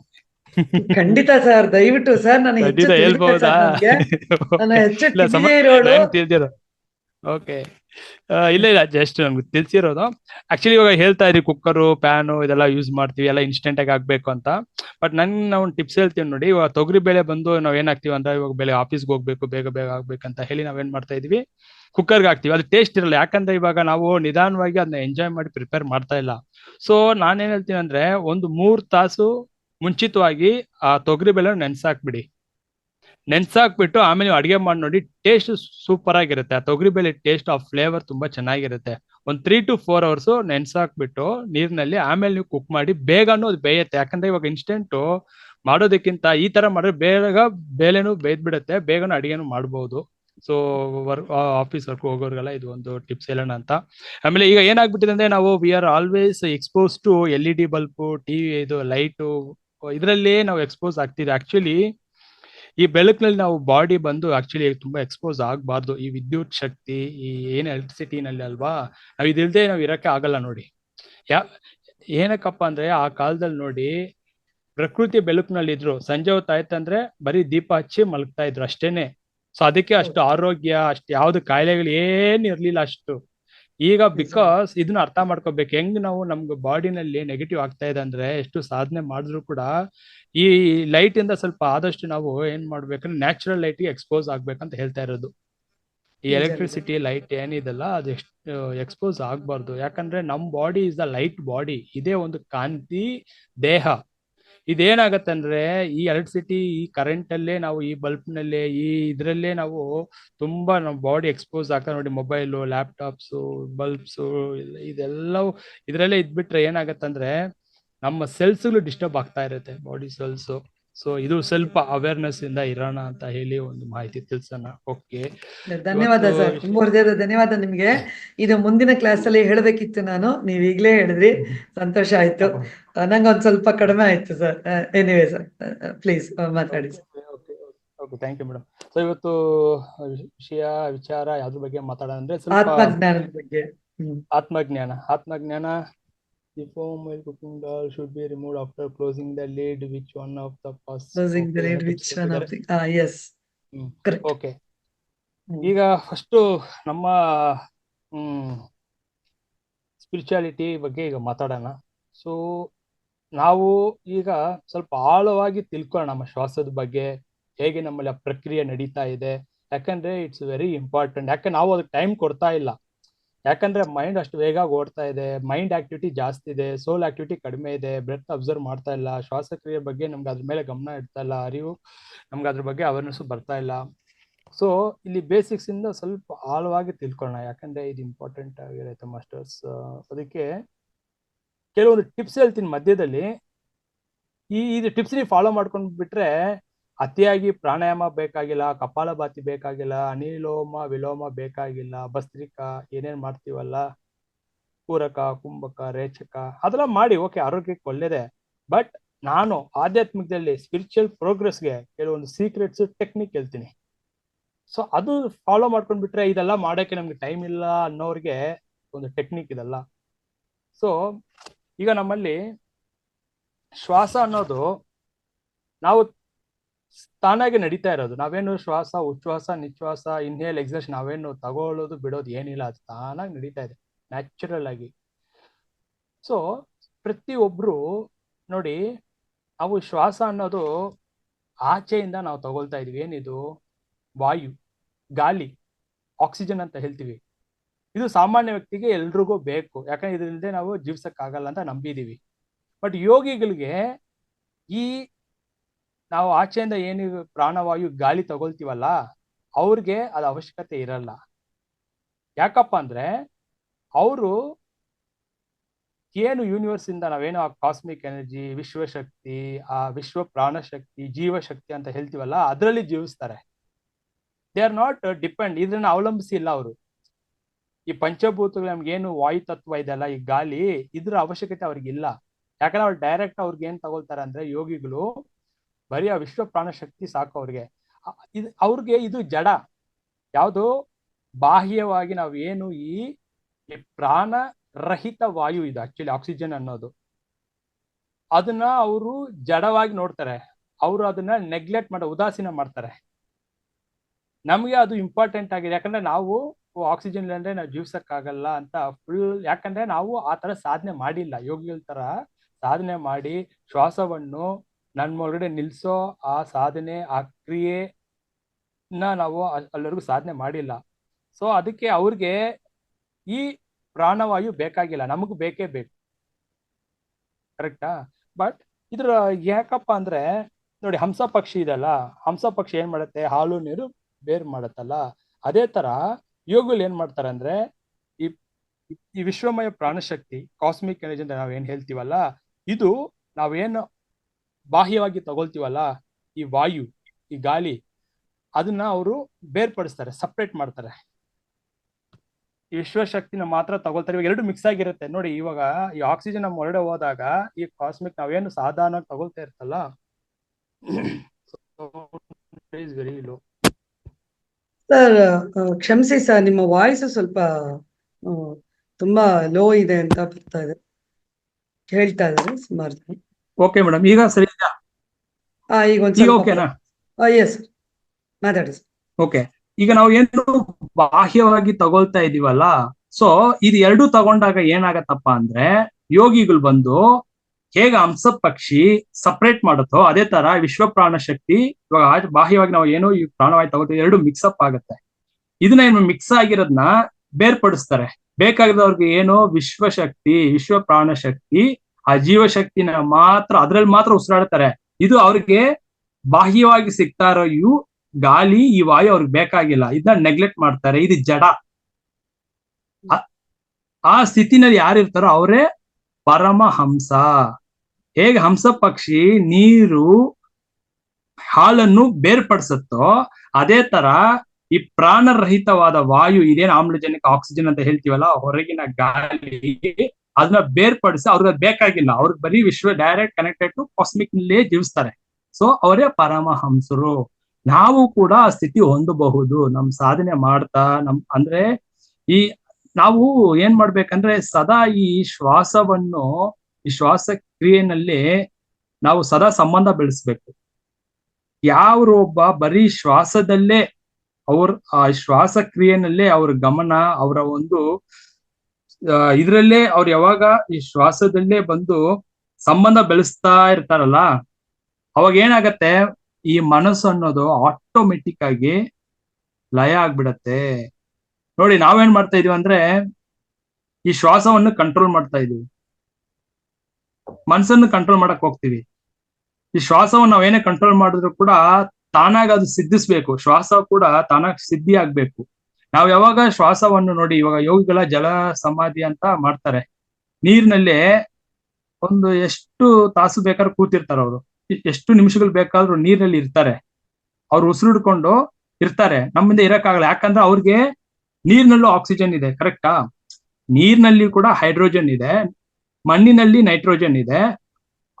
ಅಂದ್ರೆ ನಮ್ಗೆ ನೀರ್ಗೆ ಹೋಗ್ಬಿಟ್ರೆ ಒಂದು 2 ನಿಮಿಷ ಕೂಡ ಉಸಿರು ಕಟ್ಟಕ್ ಆಗಲ್ಲ. ಬಟ್ ಅವ್ರಿಗೆ ಹೆಂಗ್ ಸಾಧ್ಯ? ನೀರಲ್ಲಿ ಹೇಗೆ ಅವ್ರಿಗೆ ಸಾಧ್ಯ ಅಂದ್ರೆ ಬಿಕಾಸ್ ಅವ್ರಿಗೆ ಈ ಆಕ್ಸಿಜನ್ ಬೇಕಾಗಿಲ್ಲ. ಅದಕ್ಕೆ ಅವರು ನೀರಿನಲ್ಲಿ ಕೂಡ ಎಷ್ಟೊತ್ತು ಬೇಕಾದ್ರೂ ಅವರು ಸಾಧನೆ ಮಾಡ್ತಾರೆ. ಆಮೇಲೆ ಅವ್ರು ತೇಲಾಡ್ತಾ ಇರ್ತಾರೆ ನೀರಿನಲ್ಲಿ, ನೋಡಿರ್ತೀವಿ, ನಾವು ಗಮನಿಸಿರ್ತೀವಿ. ನಮ್ಮಿಂದ ತೇಲಾಗ ನಾವು ಮುಳುಗೋಗ್ಬಿಡ್ತೀವಿ. ಹೇಗಪ್ಪ ಅಂದ್ರೆ ಅವರು ಕಾಸ್ಮಿಕ್ ಎನರ್ಜಿನಲ್ಲಿ ಮಾತ್ರ ಈ ಈ ಏನು ಗಾಳಿ ಪ್ರಾಣ ವಾಯು ಇದಲ್ಲ ಅದನ್ನ ಫುಲ್ ಅವ್ರ ಕಂಟ್ರೋಲ್ ಇರುತ್ತೆ. ನಮ್ಗೆ ಈ ಕಂಟ್ರೋಲ್ ಮಾಡಕ್ ಆಗಲ್ಲ ಈ ಶ್ವಾಸವನ್ನ.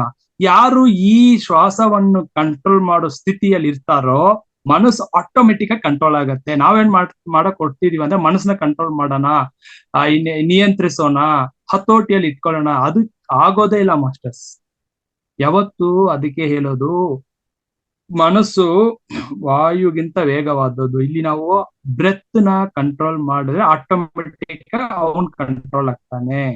ಡೈರೆಕ್ಟ್ ಆಗಿ ಅವನ್ನ ಕಂಟ್ರೋಲ್ ಮಾಡಕ್ ಹೋಗ್ಬಾರ್ದು, ಮನಸ್ಸನ್ನ, ಶ್ವಾಸವನ್ನು ಮಾತ್ರ ಕಂಟ್ರೋಲ್ ಮಾಡ್ಬೇಕು. ಇದನ್ನ ಗಮನಿಸ್ತಾ ಆ ಶ್ವಾಸ ಕ್ರಿಯೆ, ಅದನ್ನೇ ನಾವು ಏನ್ ಹೇಳ್ತಾ ಇದೀವಿ ಅಂದ್ರೆ, ನೋಡಿ ಇದರಲ್ಲಿ ಶ್ವಾಸದ ಎಷ್ಟು ಇಂಪಾರ್ಟೆಂಟ್ ಇರತ್ತಂದ್ರೆ, ಪ್ರದೋಷ ಕಾಳೆ ಅಂತ ಮಾತಾಡ್ತೀವಿ. ಇವಾಗ ಪ್ರದೋಷ ಬಂತು, ಏನು ನಂದಿಗೆ ಅಭಿಷೇಕ, ಇದೆಲ್ಲ ಪ್ರಾಪಂಚಿಕವಾಗಿ ಮಾಡ್ತಾ ಇರ್ತಾರಲ್ಲ, ಅದ್ರ ಸೂಕ್ಷ್ಮತೆ ಏನು ಅಂದ್ರೆ, ಯಾರು ಒಬ್ರಿಗೆ ಪ್ರದೋಷ ಕಾಲ ಅಂದ್ರೆ ಈ 2 ಹೊಳ್ಳೆಗಳಲ್ಲಿ ಈ ಶ್ವಾಸ ಸಮವಾಗಿರುತ್ತೆ. ಈ 2 ಹೊಳ್ಳೆಗಳಲ್ಲಿ ಶ್ವಾಸ ಅವನು ತಗೊಳ್ಳಲ್ಲ, ಸುಷುಮ್ನ ನಾಡಿನಲ್ಲಿ ಶ್ವಾಸ ತಗೊಳ್ತಾನೆ. ಯಾವ ಒಬ್ಬ ಯೋಗಿ ಸಾಧಕ ಈ ಸುಷುಮ್ನ ನಾಡಿ, ಸೂಕ್ಷ್ಮವಾದ ನಾಡಿನಲ್ಲಿ, ಅಂದ್ರೆ ನಮ್ಮ ಮೂಗಿನ ಹೊಳ್ಳೆಗಳಲ್ಲಿ ಸಮವಾಗಿರುತ್ತೆ, ಇಲ್ಲಿ ಸಮವಾಗಿ ಇಲ್ಲಿ ಶ್ವಾಸ ತಗೊಳ್ತಾನೆ. ಅದೇ ಪ್ರದೋಷ ಕಾಳೆ ಅಂತ ಹೆಸರು. ಅದಕ್ಕೆ ಪ್ರದೋಷ ಕಾಲ ಅಂತ ಹೆಸರು ಬಂದಿರೋ. ನಾವೇನ್ ಮಾಡ್ತೀವಿ, ಪ್ರದೋಷ ಕಾಲ ಅಂದ್ರೆ 4:15 ಇಂದ 6 ಗಂಟೆ ಶಿವನ ದೇವಸ್ಥಾನಕ್ಕೆ ಹೋಗೋಣ, ನಂದಿ ಅಭಿಷೇಕ ನೋಡ್ಬೇಕು, ಶಿವನ ಲಿಂಗ ಪೂಜೆ ಇದು ಮಾಡ್ತಾ ಇರ್ತಾರೆ. ಪ್ರದೋಷ ಕಾಲ ಅಂದ್ರಲ್ಲ ಯೋಗಿ ಇದೇ ಪ್ರದೋಷ ಕಾಲ ಅಂತಾರೆ. ಇದರ ಒಂದು ಅಂತರಾರ್ಥ ಅರ್ಥ ಮಾಡ್ಕೋಬೇಕು ಮಾಸ್ಟರ್ಸ್.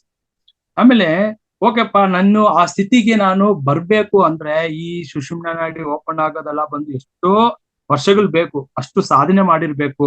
ಯಾಕಂದ್ರೆ ನಾವು ಈಗ ಸಂಸಾರದಲ್ಲಿ ಇದೀವಿ, ನಮ್ದು ಭೌತಿಕ ಜೀವನ.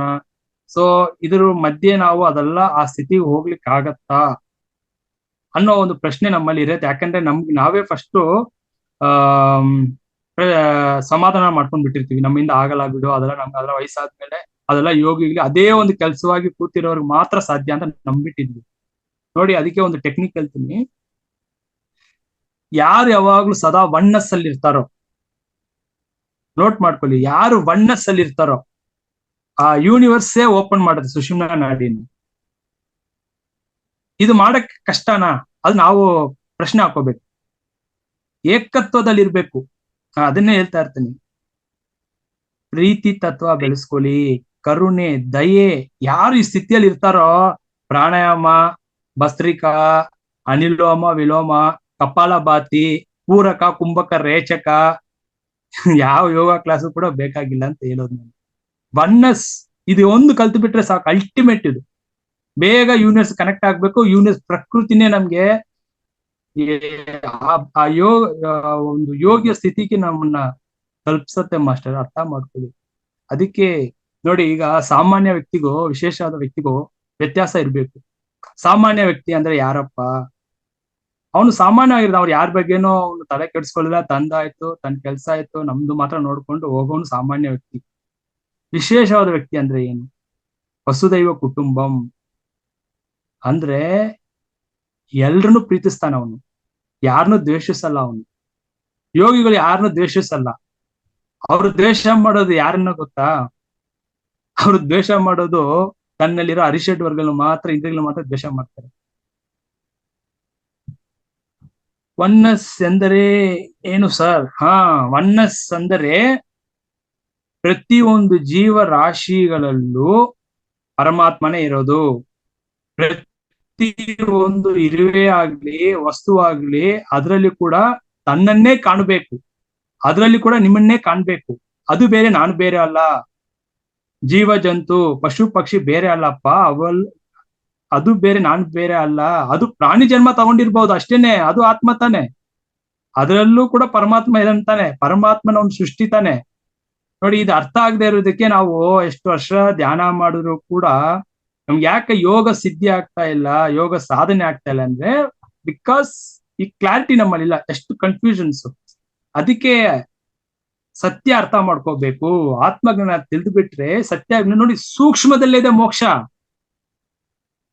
ನಾನು ಗಂಟೆ ಭಜನೆ ಮಾಡೋದ್ರಲ್ಲೋ, ಎಲ್ಲೆಲ್ಲೋ ಯಾತ್ರೆ ಹೋಗೋದ್ರಲ್ಲೋ, ಕಾಶಿನಲ್ಲಿ ಹೋಗಿನ ದೇಹ ಬಿಡೋದ್ರಲ್ಲೋ ಮೋಕ್ಷ ಇಲ್ಲ ಮಾಸ್ಟರ್ಸ್. ಅರ್ಥ ಮಾಡ್ಕೊಳ್ಳಿ. ಸೂಕ್ಷ್ಮದಲ್ಲೇ ಇದೆ ಮೋಕ್ಷ. ಈ ಸೂಕ್ಷ್ಮ ಅರ್ಥ ಆಗ್ಬಿಟ್ರೆ ಸಾಕು, ಈ ಕ್ಷಣದಲ್ಲಿ ನೀವು ಜೀವನ್ ಮುಕ್ತರು. ಅದಕ್ಕೆ ಒನ್ನಸ್ ಅಂದ್ರೆ ಸಮತ್ವ, ಏಕತ್ವ. ನೋಡಿ, ಇವಾಗ ನನ್ನ ಕುಟುಂಬ ಅಂತ ಮಾತಾಡ್ರೆ ನಮ್ಮ ಸಂಬಂಧಿಕರು, ಇಷ್ಟಪ್ಪ ನನ್ನ ಜೊತೆ ಓಡಾಟದವರು, ಇವ್ರು ಮಾತ್ರ ಇದು ಫ್ಯಾಮಿಲಿ ಅಂತ ಕುಟುಂಬ ಅಂತೀವಿ. ವಸುದೈವ ಕುಟುಂಬಂ ಅಂದ್ರೆ ಏನು? ವಿಶ್ವದಲ್ಲಿ ಇರೋ ಎಲ್ಲ ಕುಟುಂಬವು ನನ್ನ ಕುಟುಂಬವೇ, ಎಲ್ಲ ಆತ್ಮಗಳು ನನ್ನ ಬಂಧುಗಳೇ. ಅದು ಒನ್ನಸ್ ಅಂದ್ರೆ ಎಲ್ರು ಸ್ನೇಹಿತರೇ. ಯಾರು ಒಬ್ರು ಆ ಸ್ಥಿತಿಯಲ್ಲಿ ನೋಡ್ತಾರೋ ಅದೇ ವಸುದೈವ ಕುಟುಂಬಂ ಅಂದ್ರೆ. ವಿಶ್ವದಲ್ಲಿರೋ ಎಲ್ಲ ಕುಟುಂಬವು ನನ್ನ ಕುಟುಂಬವೇ, ಎಲ್ಲ ಕುಟುಂಬದಲ್ಲಿ ಇರೋ ಬಂಧುಗಳು ನನ್ನ ಬಂಧುಗಳು ಅಂತ ನೋಡ್ಬೇಕು. ಬರೀ ನನ್ನ ಸಂಬಂಧಿಕರು, ನನ್ನ ನೆಂಟರು, ನನ್ನ ಫ್ರೆಂಡ್ಸು, ಇಲ್ಲಿ ನಾವೇನ್ ಪ್ರಾಪಂಚಿಕ ಮಾಡ್ಕೊಂಡಿದೀವಲ್ಲ, ಇದಲ್ಲ, ಇದು ಬೇರೆ. ಸೊ ಅದಕ್ಕೆ ಮಾಸ್ಟರ್ಸ್ ಅರ್ಥ ಮಾಡ್ಕೋಬೇಕು. ಯಾಕಪ್ಪ ನಮ್ಗೆ ಇದು ಎಲ್ಲ ಅರ್ಥ ಆಗ್ತಿಲ್ಲ ಅಂದ್ರೆ ನಾವು ಒನ್ನಸ್ಸಲ್ಲಿ ಇಲ್ಲ.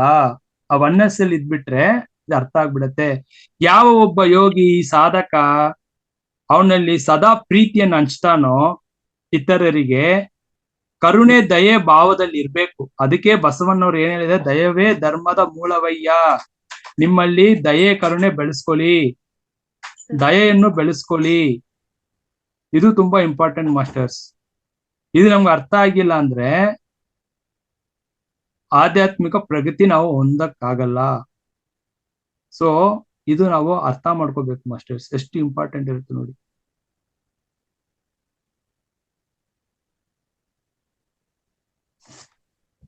ಸೊ ಅದಕ್ಕೆ ಯಾರು ಒಬ್ಬ ಈ ಸ್ಥಿತಿಯಲ್ಲಿ ಇರ್ತಾರೋ ಅವನು ವಿಶೇಷವಾದ ವ್ಯಕ್ತಿ. ಎಲ್ಲರಿಗೂ ಪ್ರೀತಿಯನ್ನು ಹಂಚ್ಬೇಕು. ನೋಡಿ, ಅದನ್ನೇ ಶಿವಂ ಅಂತೀವಿ. ಶಿವಂ ಅಂದ್ರೆ ಡಿವೈನ್ ಲವ್. ನಾವು ಎಷ್ಟು ವರ್ಷ ಸಾಧನೆ, ಯೋಗ ಸಾಧನೆ, ಆ ಲೆವೆಲ್, ಈ ಲೆವೆಲ್, ಆ ಅಂತ ಈ ಅಂತ ಏನು ಮಾಡಿದ್ರು ಕೂಡ ಫೈನಲ್ ಅಲ್ಟಿಮೇಟ್ ಏನ್ ಗೊತ್ತಾ? ಈ ಬ್ರಹ್ಮಾಂಡ ಪೂರ್ತಿ, ವಿಶ್ವ ಪೂರ್ತಿ ವ್ಯಾಪಿಸಿರೋದು ಪ್ರೀತಿ ತತ್ವ, ಪ್ರೇಮ ತತ್ವ ಅಷ್ಟೇ ಮಾಸ್ಟರ್ಸ್. ಅದ್ರ ಮೇಲೆ ಏನು ಇಲ್ಲ. ಎಷ್ಟೋ ಯೋಗಿಗಳು, ಸಿದ್ಧಿ ಪುರುಷರು ಎಲ್ಲ ಬ್ರಹ್ಮಾಂಡದಲ್ಲಿ ಎಲ್ಲ ಹಂತಕ್ಕೆ ಹೋಗಿ ಎಲ್ಲ ನೋಡ್ಕೊಂಡ್ ಬಂದು ಫೈನಲ್ ಆಗಿ ಹೇಳಿರೋದು, ನೋಡಪ್ಪ ಇದೆಯಪ್ಪ ಶಿವಂ, ಅನ್ಬೇ ಶಿವಂ ಅಂದ್ರೆ love is god. So love is god, divine love ಅಷ್ಟೇನೆ ಇಲ್ಲಿ, ಅದು ಬಿಟ್ಟು ಬೇರೆ ಏನಿಲ್ಲ ಇಲ್ಲಿ ಬ್ರಹ್ಮಾಂಡದಲ್ಲಿ.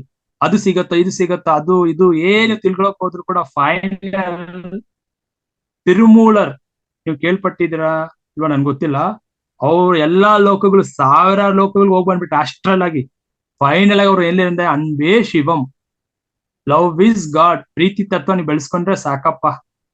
ಏನ್ ಆ ಲೋಕಕ್ಕೆ ಹೋಗಿ ಈ ಲೋಕಕ್ಕೆ ಹೋಗಿ ಯಾವ ಲೋಕಕ್ಕೆ ಹೋಗಿ ಏನ್ ಮಾಡ್ತೇನೆ ನೀನು? ಭೂಲೋಕದಲ್ಲಿ ಇದ್ದಾಗ್ಲೇ ಪ್ರೀತಿ ತತ್ವ, ಪ್ರೇಮ ತತ್ವ, ಒನ್ನಸ್, ಏಕತ್ವ, ಸಮತ್ವ, ಆ ವಸುದೈವ ಕುಟುಂಬಂ ಏನೋ ಜ್ಞಾನ, ಸೊ ಸರೆಂಡರ್ನೆಸ್ ಅಷ್ಟೇನೆ ಇಲ್ಲಿ. ಈ ಸ್ಥಿತಿನಲ್ಲಿ ಇದ್ಬಿಟ್ರೆ ಸಾಕು ಮಾಸ್ಟರ್ಸ್, ಬೇಗ ಬೇಗ ನಮ್ಮ ಆತ್ಮ ಉನ್ನತಿಗೋಸ್ಕರ ನಮ್ಮ ಆತ್ಮ ಪ್ರಗತಿ ಆಗ್ತಾ ಇರುತ್ತೆ ಮಾಸ್ಟರ್ಸ್. ಅದನ್ನ ಯಾರು ಈ ಸ್ಥಿತಿಯಲ್ಲಿ ಅವರೇ ವಿಶೇಷವಾದ ವ್ಯಕ್ತಿ. One who can spread the love, ಪ್ರೀತಿಯನ್ನು ಯಾರಿಗೆ ಹಂಚ್ಲಿಕ್ಕೆ ಆಗತ್ತೋ, ಯಾವ ಭೇದ ಭಾವವೂ ಇಲ್ಲದೆ, ಯಾವ ಅಪೇಕ್ಷೆ ನಿರೀಕ್ಷೆ ಇಲ್ಲದೆ ಪ್ರೀತಿ ಕರುಣೆಯನ್ನು ಅಪರಿಚಿತ ವ್ಯಕ್ತಿಯ ಮೇಲೆ ಕೊಡ್ಲಿಕ್ಕಾದರೆ ಅವನೇ ವಿಶೇಷವಾದ ವ್ಯಕ್ತಿ. ಇದು ನಾವು ಅರ್ಥ ಮಾಡ್ಕೊಬೇಕು ಮಾಸ್ಟರ್ಸ್. ನೋಡಿ ಈಗ ನಾವು ಶ್ವಾಸ ನೋಡಿ ನಾವೇನ್ ಮಾಡ್ತಾ ಇದೀವಿ ಅಂದ್ರೆ, ಈ ಶ್ವಾಸ ಉಸಿರು ಬಂದು ಆಕ್ಚುಲಿ ನಾವೇನ್ ತಗೊಲ್ಲ, ತಾನಾಗ್ ನಡೀತಾ ಇರೋ ಕ್ರಿಯೆ ಇದು. ಅಂದ್ರೆ ಈ ಶ್ವಾಸವನ್ನು ಕೂಡ ಗಮನಿಸೋನು ಒಬ್ಬ ಇದಾನಲ್ಲ, ನಾವು ಅವನ್ನ ಗಮನಿಸ್ತಾ ಇಲ್ಲ. ಯಾರು ಇರ್ಬಹುದು ಗೆಸ್ ಮಾಡಿ? ಶ್ವಾಸಕ್ಕೂ ಮಿಗಿಲಾದವನು ಒಬ್ಬ ಇರ್ತಾನಲ್ಲ. ಆತ್ಮ ಸರ್. ಆತ್ಮ. ಆತ್ಮನು ಈ ಶ್ವಾಸವ ನಾವೇನು ಮಾತಾಡ್ತೀವಲ್ಲ, ಈ ಶ್ವಾಸ ಕೂಡ ಮಿಗಿಲಾದವನು. ಈ ಶ್ವಾಸ ಕೂಡ ನಾವು ಏನ್ ಹೇಳ್ತೀವಿ ಅಂದ್ರೆ, ಇದಕ್ಕೂ ಕೂಡ ಅವನು ಉನ್ನತ ಸ್ಥಿತಿಯಲ್ಲಿ ಇರೋನು. ಶ್ವಾಸದಿಂದಲೂ ಕೂಡ ನಮ್ಗೆ ಅವ್ನು ಸಿಗಲ್ಲ ಮಾಸ್ಟರ್ಸ್. ಆತ್ಮನು ಅವನು ಸಾಕ್ಷಿಯಾಗಿ ನೋಡ್ತಾ ಇದ್ದಾನೆ. ಅವನು ಶ್ವಾಸಕ್ರಿಯೆ ನಾವೇನ್ ಮಾಡ್ತಾ ಇದೀವಿ, ಪ್ರಾಣಾಯಾಮ ಮಾಡೋದಾಗ್ಲಿ, ಉಸಿರಾಟ ಗಮನಿಸೋದಾಗ್ಲಿ, ಎಲ್ಲವನ್ನು ಕೂಡ ಅದಕ್ಕೂ ಕೂಡ ಶಕ್ತಿ ಕೊಡ್ತಾ ಇರೋನು ಆತ್ಮನೇ. ಈ ಶ್ವಾಸ ಕ್ರಿಯೆ ಏನ್ ನಡೀತಾ ಇದಲ್ಲ, ಇದಕ್ಕೂ ಕೂಡ ಶಕ್ತಿ ಕೊಡ್ತಾ ಇರೋದು ಆತ್ಮನೇ. ಇದು ನಾವು ಅರ್ಥ ಮಾಡ್ಕೋಬೇಕು ಮಾಸ್ಟರ್ಸ್. ನೋಡಿ, ಪ್ರತಿದಿನ ಒಬ್ಬ ವ್ಯಕ್ತಿ 21,600 ಸಲ ಶ್ವಾಸ ತಗೊಳ್ತಾ ಇರ್ತಾನೆ. ಉಚ್ಛ್ವಾಸ ನಿಶ್ವಾಸ ಅಂದ್ರೆ ಉಸಿರು ತಗೊಳ್ಳೋದು ಬಿಡೋದು ಏನ್ ತಾನಾಗಿ ನಡೀತಾ ಇರುತ್ತಲ್ಲ, ಇದು 21,600 ಲೆಕ್ಕಾಚಾರ ಮಾಸ್ಟರ್ಸ್. ಇದು ಅರ್ಥ ಮಾಡ್ಕೋಬೇಕು ಫಸ್ಟ್. ಇದು ನಮ್ಮ ಶ್ವಾಸ ಲೆಕ್ಕಾಚಾರ ನಮ್ಗೆ ಗೊತ್ತಿಲ್ಲ ಅಂದ್ರೆ ಅದು ನಾವು ತಿಳ್ಕೋಬೇಕು ಇದನ್ನ ಮುಖ್ಯವಾಗಿ. ಅಂದ್ರೆ ನಿಮಿಷಕ್ಕೆ 15 ಸಲ ನಡೀತಾ ಇರುತ್ತೆ ಮಾಸ್ಟರ್ ಈ ಶ್ವಾಸಕ್ರಿಯೆ. ನಿಮಿಷಕ್ಕೆ 15 ಸಲ ಅಂದ್ರೆ 90 ನಿಮಿಷಕ್ಕೆ ಎಷ್ಟಾಗ್ಬೋದು? 60 ನಿಮಿಷಕ್ಕೆ 1 ಅವರ್ಗೆ 900 ಆಗತ್ತೆ. 1 ನಿಮಿಷಕ್ಕೆ 15 ಸಲ ನಡೀತಾ ಇದೆ ಅಂದ್ರೆ 1 ಅವರ್, 1 ತಾಸು ಅಂದ್ರೆ 60 ನಿಮಿಷಕ್ಕೆ 15 ಇಂಟು 60 ನಿಮಿಷಕ್ಕೆ ಎಷ್ಟಾಗತ್ತಾ ಬಂದ? 900. ಅಂದ್ರೆ 1 ಅವರ್ಗೆ 900 ಅಂದ್ರೆ 900 ಇಂಟು 24 ಅವರ್, 24 ತಾಸ್ಗೆ ಎಷ್ಟಾಯ್ತು? 21,600 ಶ್ವಾಸ ನಾವು ತಗೊಳ್ತೀವಿ ಮಾಸ್ಟರ್. ನೋಡಿ, ಅದ ನಂತರ ನಾವು ಶ್ವಾಸ ತಗೊಂಡಾಗ 8 ಅಂಗುಳ ತಗೊಳ್ತೀವಿ. ಅಂದ್ರೆ ಉಸಿರು ತಗೊಂಡಾಗ ಅದು ಆಚೆ ಹೋಗ್ತಾ 12 ಅಂಗುಳ ಹೋಗ್ತಾ ಇರತ್ತೆ ಮಾಸ್ಟರ್ಸ್. ಮಧ್ಯದಲ್ಲಿ ಎಷ್ಟು ಖರ್ಚಾಯ್ತು? 4 ಅಂಗುಳ ಖರ್ಚಾಗ್ತಾ ಇರತ್ತೆ. ತಗೊಂಡಾಗ 8 ತಾನೆ, ಬಿಡುವಾಗ ಎಷ್ಟಾಗ್ತಾ ಇದೆ? 12. ಮಧ್ಯದಲ್ಲಿ 4 ಕೌಂಟ್, 4 ಖರ್ಚಾಗ್ತಾ ಇದೆ. ನಾವಿಲ್ಲಿ ಸೇವ್ ಮಾಡ್ತಾ ಇಲ್ಲ. ಯೋಗಿಲಿ ಏನ್ ಮಾಡ್ತಾರೆ? ಇದೆಷ್ಟು ನಾವು ಸಾಮಾನ್ಯವಾಗಿ ಮಾತಾಡಿ ಮಾತಾಡಿ ಮಾತಾಡಿ ಯೋಚನೆ ಮಾಡಿ ಮಾಡಿ ಮಾಡಿ ನಮ್ಮ ಶ್ವಾಸವನ್ನು ಖರ್ಚು ಮಾಡ್ತಾನೆ ಇದೀವಿ. ಭಗವಂತ ಕೊಟ್ಟಿರೋ ಅಮೂಲ್ಯವಾದ ಶ್ವಾಸವನ್ನು ಸರಿಯಾಗಿ ಅದನ್ನ ಉಪಯೋಗಿಸ್ಕೊಳ್ದೆ ಖರ್ಚು ಮಾಡ್ತಾ ಇರ್ತೀವಲ್ಲ ಎನರ್ಜಿಯನ್ನ, ಈ ಬ್ರೆತ್ ಎನರ್ಜಿನ, ಅದಕ್ಕೆ ನಮ್ಗೆ ಕಾಯಿಲೆಗಳು ಬರೋದು, ಇಮ್ಯುನಿಟಿ ಕಡಿಮೆ ಆಗೋದು, ಬೇಗ ವಯಸ್ಸಾಗೋದು. ಬಿಕಾಸ್ ಇದೇ ರೀಸನ್ ಮಾಸ್ಟರ್. ಅವರು ಅದಕ್ಕೆ ಮೌನ ಆಚರಣೆ ಇರ್ತಾರೆ, ಬೇಕಾದಾಗ ಮಾತ್ರ ಮಾತಾಡ್ತಾರೆ.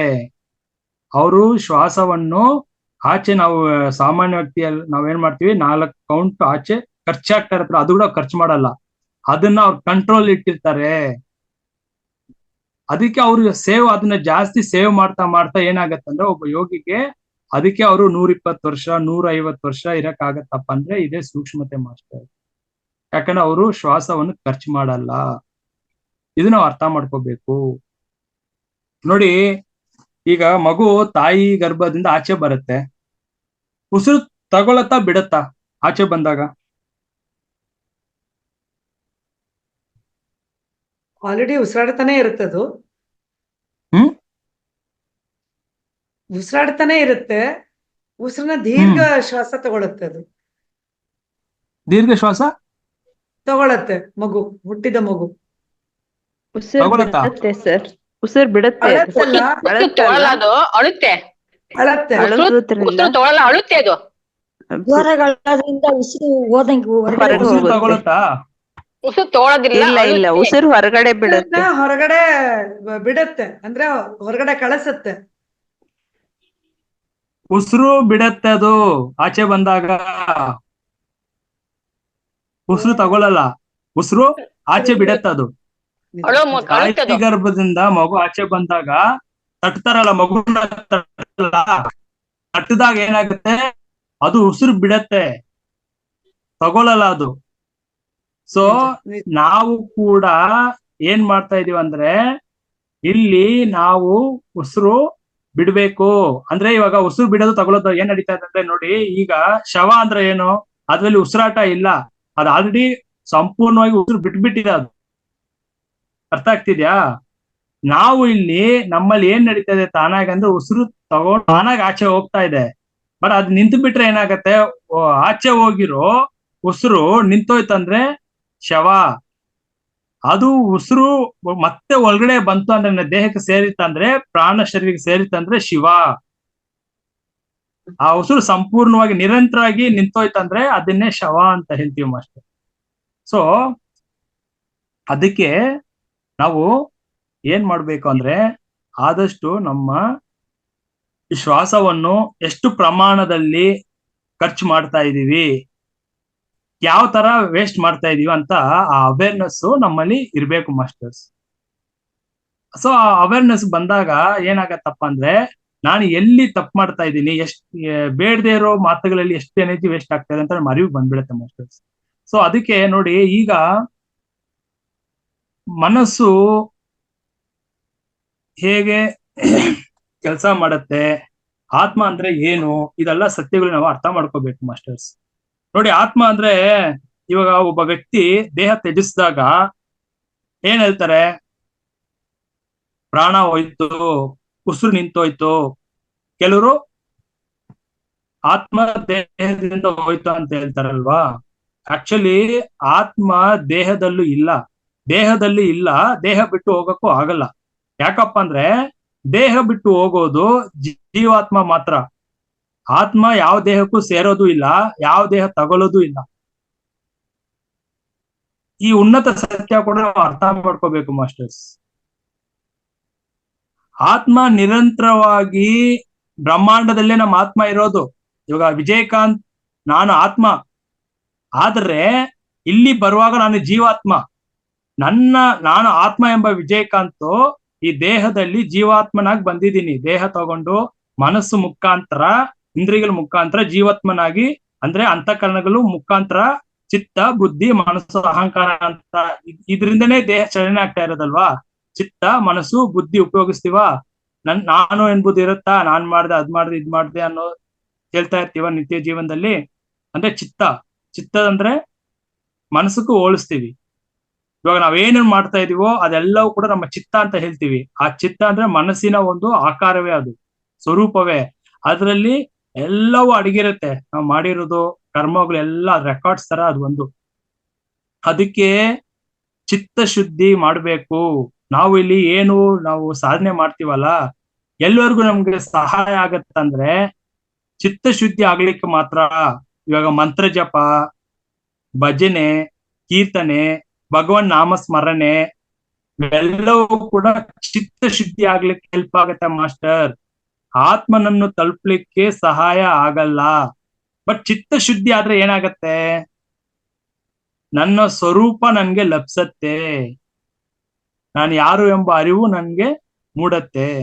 ಅಂದ್ರೆ ಈ ಆತ್ಮನ ಎಲ್ಲಿದ್ದಾನೆ, ಸದಾ ನಿರಂತರವಾಗಿ ಎಲ್ಲಿದ್ದಾನೆ ಅವನು, ಬ್ರಹ್ಮಾಂಡದಲ್ಲಿ ಇರೋದು.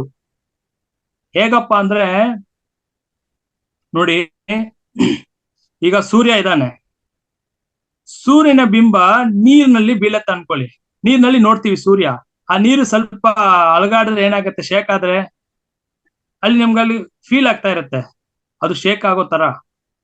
ಅದೇ ತರನೇ ಸದಾ ಅವನು ಪ್ರಕಾಶಮಯವಾಗಿ ನಮ್ಮ ಆತ್ಮನು ಬ್ರಹ್ಮಾಂಡದಲ್ಲಿ ಆ ಯೂನಿವರ್ಸ್ ಅಲ್ಲೇ ಇರೋದು. ಅವನ ಒಂದು ಆ ಆತ್ಮನ ಒಂದು ಶಕ್ತಿ, ಆ ಒಂದು ಎನರ್ಜಿ, ಆ ರಿಫ್ಲೆಕ್ಷನ್, ಪ್ರತಿಬಿಂಬನೇ ವಿಜಯಕಾಂತ್ ಮಾತಾಡ್ತಾ ಇರೋದು. ಅರ್ಥ ಆಗ್ತಿದ್ಯಾ ಮಾಸ್ಟರ್ಸ್? ಅರ್ಥ ಆಗ್ತಿದ್ಯಾ ಇಲ್ಲ ಸಿಕ್ತಾ? ಅರ್ಥ ಆಗ್ಲಿಂದ ದಯವಿಟ್ಟು ಕೇಳಿ, ಅಲ್ಲೇ ಸ್ಟಾಪ್ ಮಾಡಿ. ಆತ್ಮ ಎಂಬುದು ನನ್ನ ದೇಹದಲ್ಲಿ ಇಲ್ಲ, ಬ್ರಹ್ಮಾಂಡದಲ್ಲಿ ಇರೋದು. ಇವಾಗ ಹೇಗೆ ಸೂರ್ಯ ಅನ್ನೋದು ನಾವು ನೀರಿನಲ್ಲೂ ನೋಡ್ಬೋದು, ಕನ್ನಡಿ ಇಟ್ಟು ಕನ್ನಡಿನಲ್ಲೂ ಸೂರ್ಯನ ಬಿಂಬ ನೋಡ್ಬೋದು, ಕರೆಕ್ಟಾ? ಈ ಕನ್ನಡಿ ಎಂಬುದು ನಮ್ಮ ದೇಹ. ಈ ಕನ್ನಡಿ ದೇಹ ಅನ್ಕೊಳ್ಳಿ ನೀವು, ಈ ದೇಹ ಅನ್ನೋದು ಕನ್ನಡಿಯಪ್ಪ.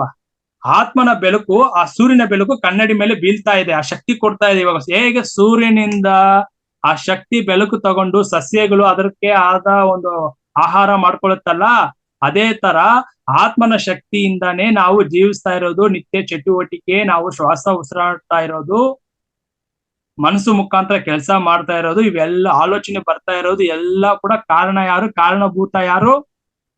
ಆತ್ಮನು. ಸೊ ಈ ಸತ್ಯ ಅರ್ಥ ಮಾಡ್ಕೋಬೇಕು ಮಾಸ್ಟರ್ಸ್. ಇದು ಅರ್ಥ ಆಗ್ಬಿಟ್ರೆ ನಾನು ಎಲ್ಲಿಗೆ ಹೋಗ್ಬೇಕು? ಮತ್ತೆ ದೇಹ ಬಿಟ್ಟಾಗ ಎಲ್ಲಿಗೆ ಹೋಗ್ಬೇಕು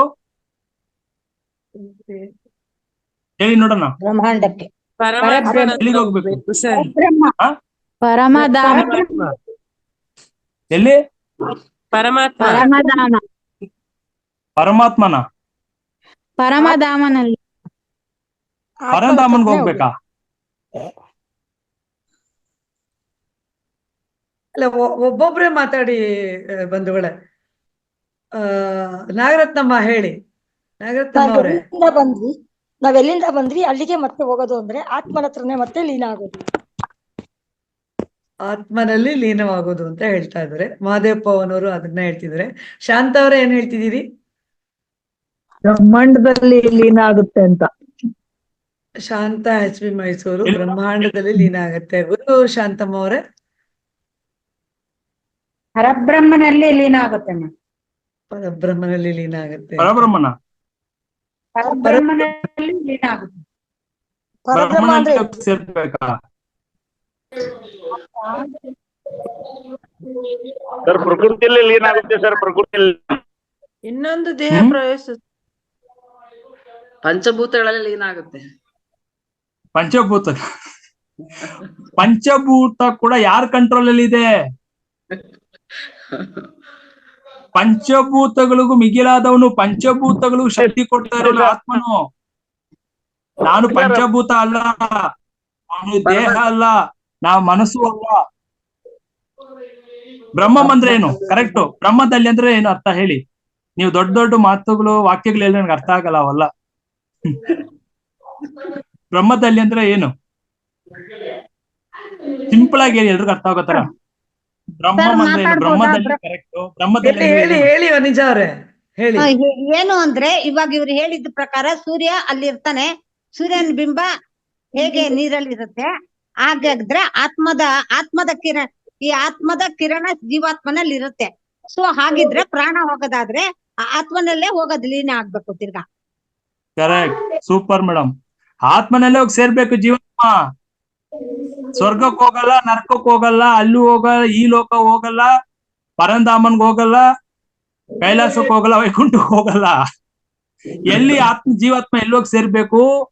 ಆತ್ಮನೆಲ್ಲೋಗಿ ಸೇರ್ಬೇಕು. ಅದಕ್ಕೆ ಈ ಸಾಧನೆ ಮಾಡ್ತಾ ಇರೋದು.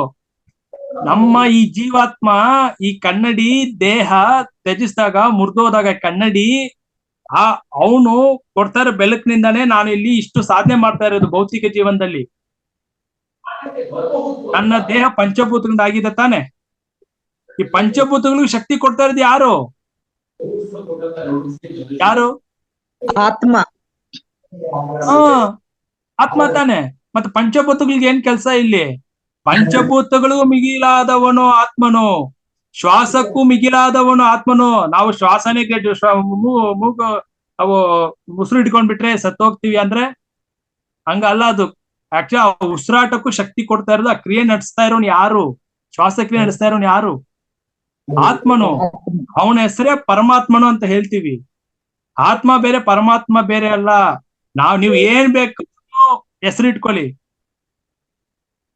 ದೇವನೊಬ್ಬನೇ, ನಾಮ ಹಲವಾರು. ನೀವು ರಾಮ ಅನ್ಕೊಳ್ಳಿ, ಕೃಷ್ಣ ಅನ್ಕೊಳ್ಳಿ, ಶಿವ ಅನ್ಕೊಳ್ಳಿ, ವಿಷ್ಣು ಅನ್ಕೊಳ್ಳಿ, ಏನ್ ಬೇಕಾದ್ರೂ ನೀವು ಹೆಸರಿಟ್ಕೊಂಡು ಹೋಗಿ. ಬ್ರಹ್ಮಾಂಡದಲ್ಲಿರೋದು ಒಬ್ಬನೇ, ಆತ್ಮನೊಬ್ಬನೇ, ಅವನೇ ನೀವು. ಅದನ್ನೇ ಅಹಂ ಬ್ರಹ್ಮಾಸ್ಮಿ, ಅದನ್ನೇ ಅಯಂ ಆತ್ಮ ಅಂತ ಹೇಳ್ತೀವಿ, ಅದನ್ನೇ ತತ್ವಮಸಿ ಅಂತ ಹೇಳ್ತೀವಿ. ಅದೇ ನಂಬಲ್ವೇ ನಾವು? ನೀನಪ್ಪ ದೇವ್ರು, ನೀನ್ ಇಲ್ಲಿ ಬಂದು ನೀನ್ ಮರ್ತು ಬಿಟ್ಟಿದ್ಯಾ ನಿನ್ನ ಶಕ್ತಿ ಏನು ಅಂತ? ನೀನ್ ಯಾರಂತ ಇಲ್ಲಿ ಬಂದು ಮಾಯನಲ್ಲಿ ಸಿಕ್ಕಾಕೊಂಡು ಮರ್ತು ಬಿಟ್ಟಿದ್ಯಾ? ಸದಾ ಪ್ರಕಾಶವಾಗಿ ಜ್ಯೋತಿಮಯವಾಗಿದ್ದಾನ ಅವನು, ಆತ್ಮನು. ಅವನೇ ವಿಜಯಕಾಂತು, ಅವನೇ ಮಾಲಿನಿ, ಅವನೇ ಶ್ವೇತ, ಅವನೇ ಕಮಲ. ಓಕೆನಾ?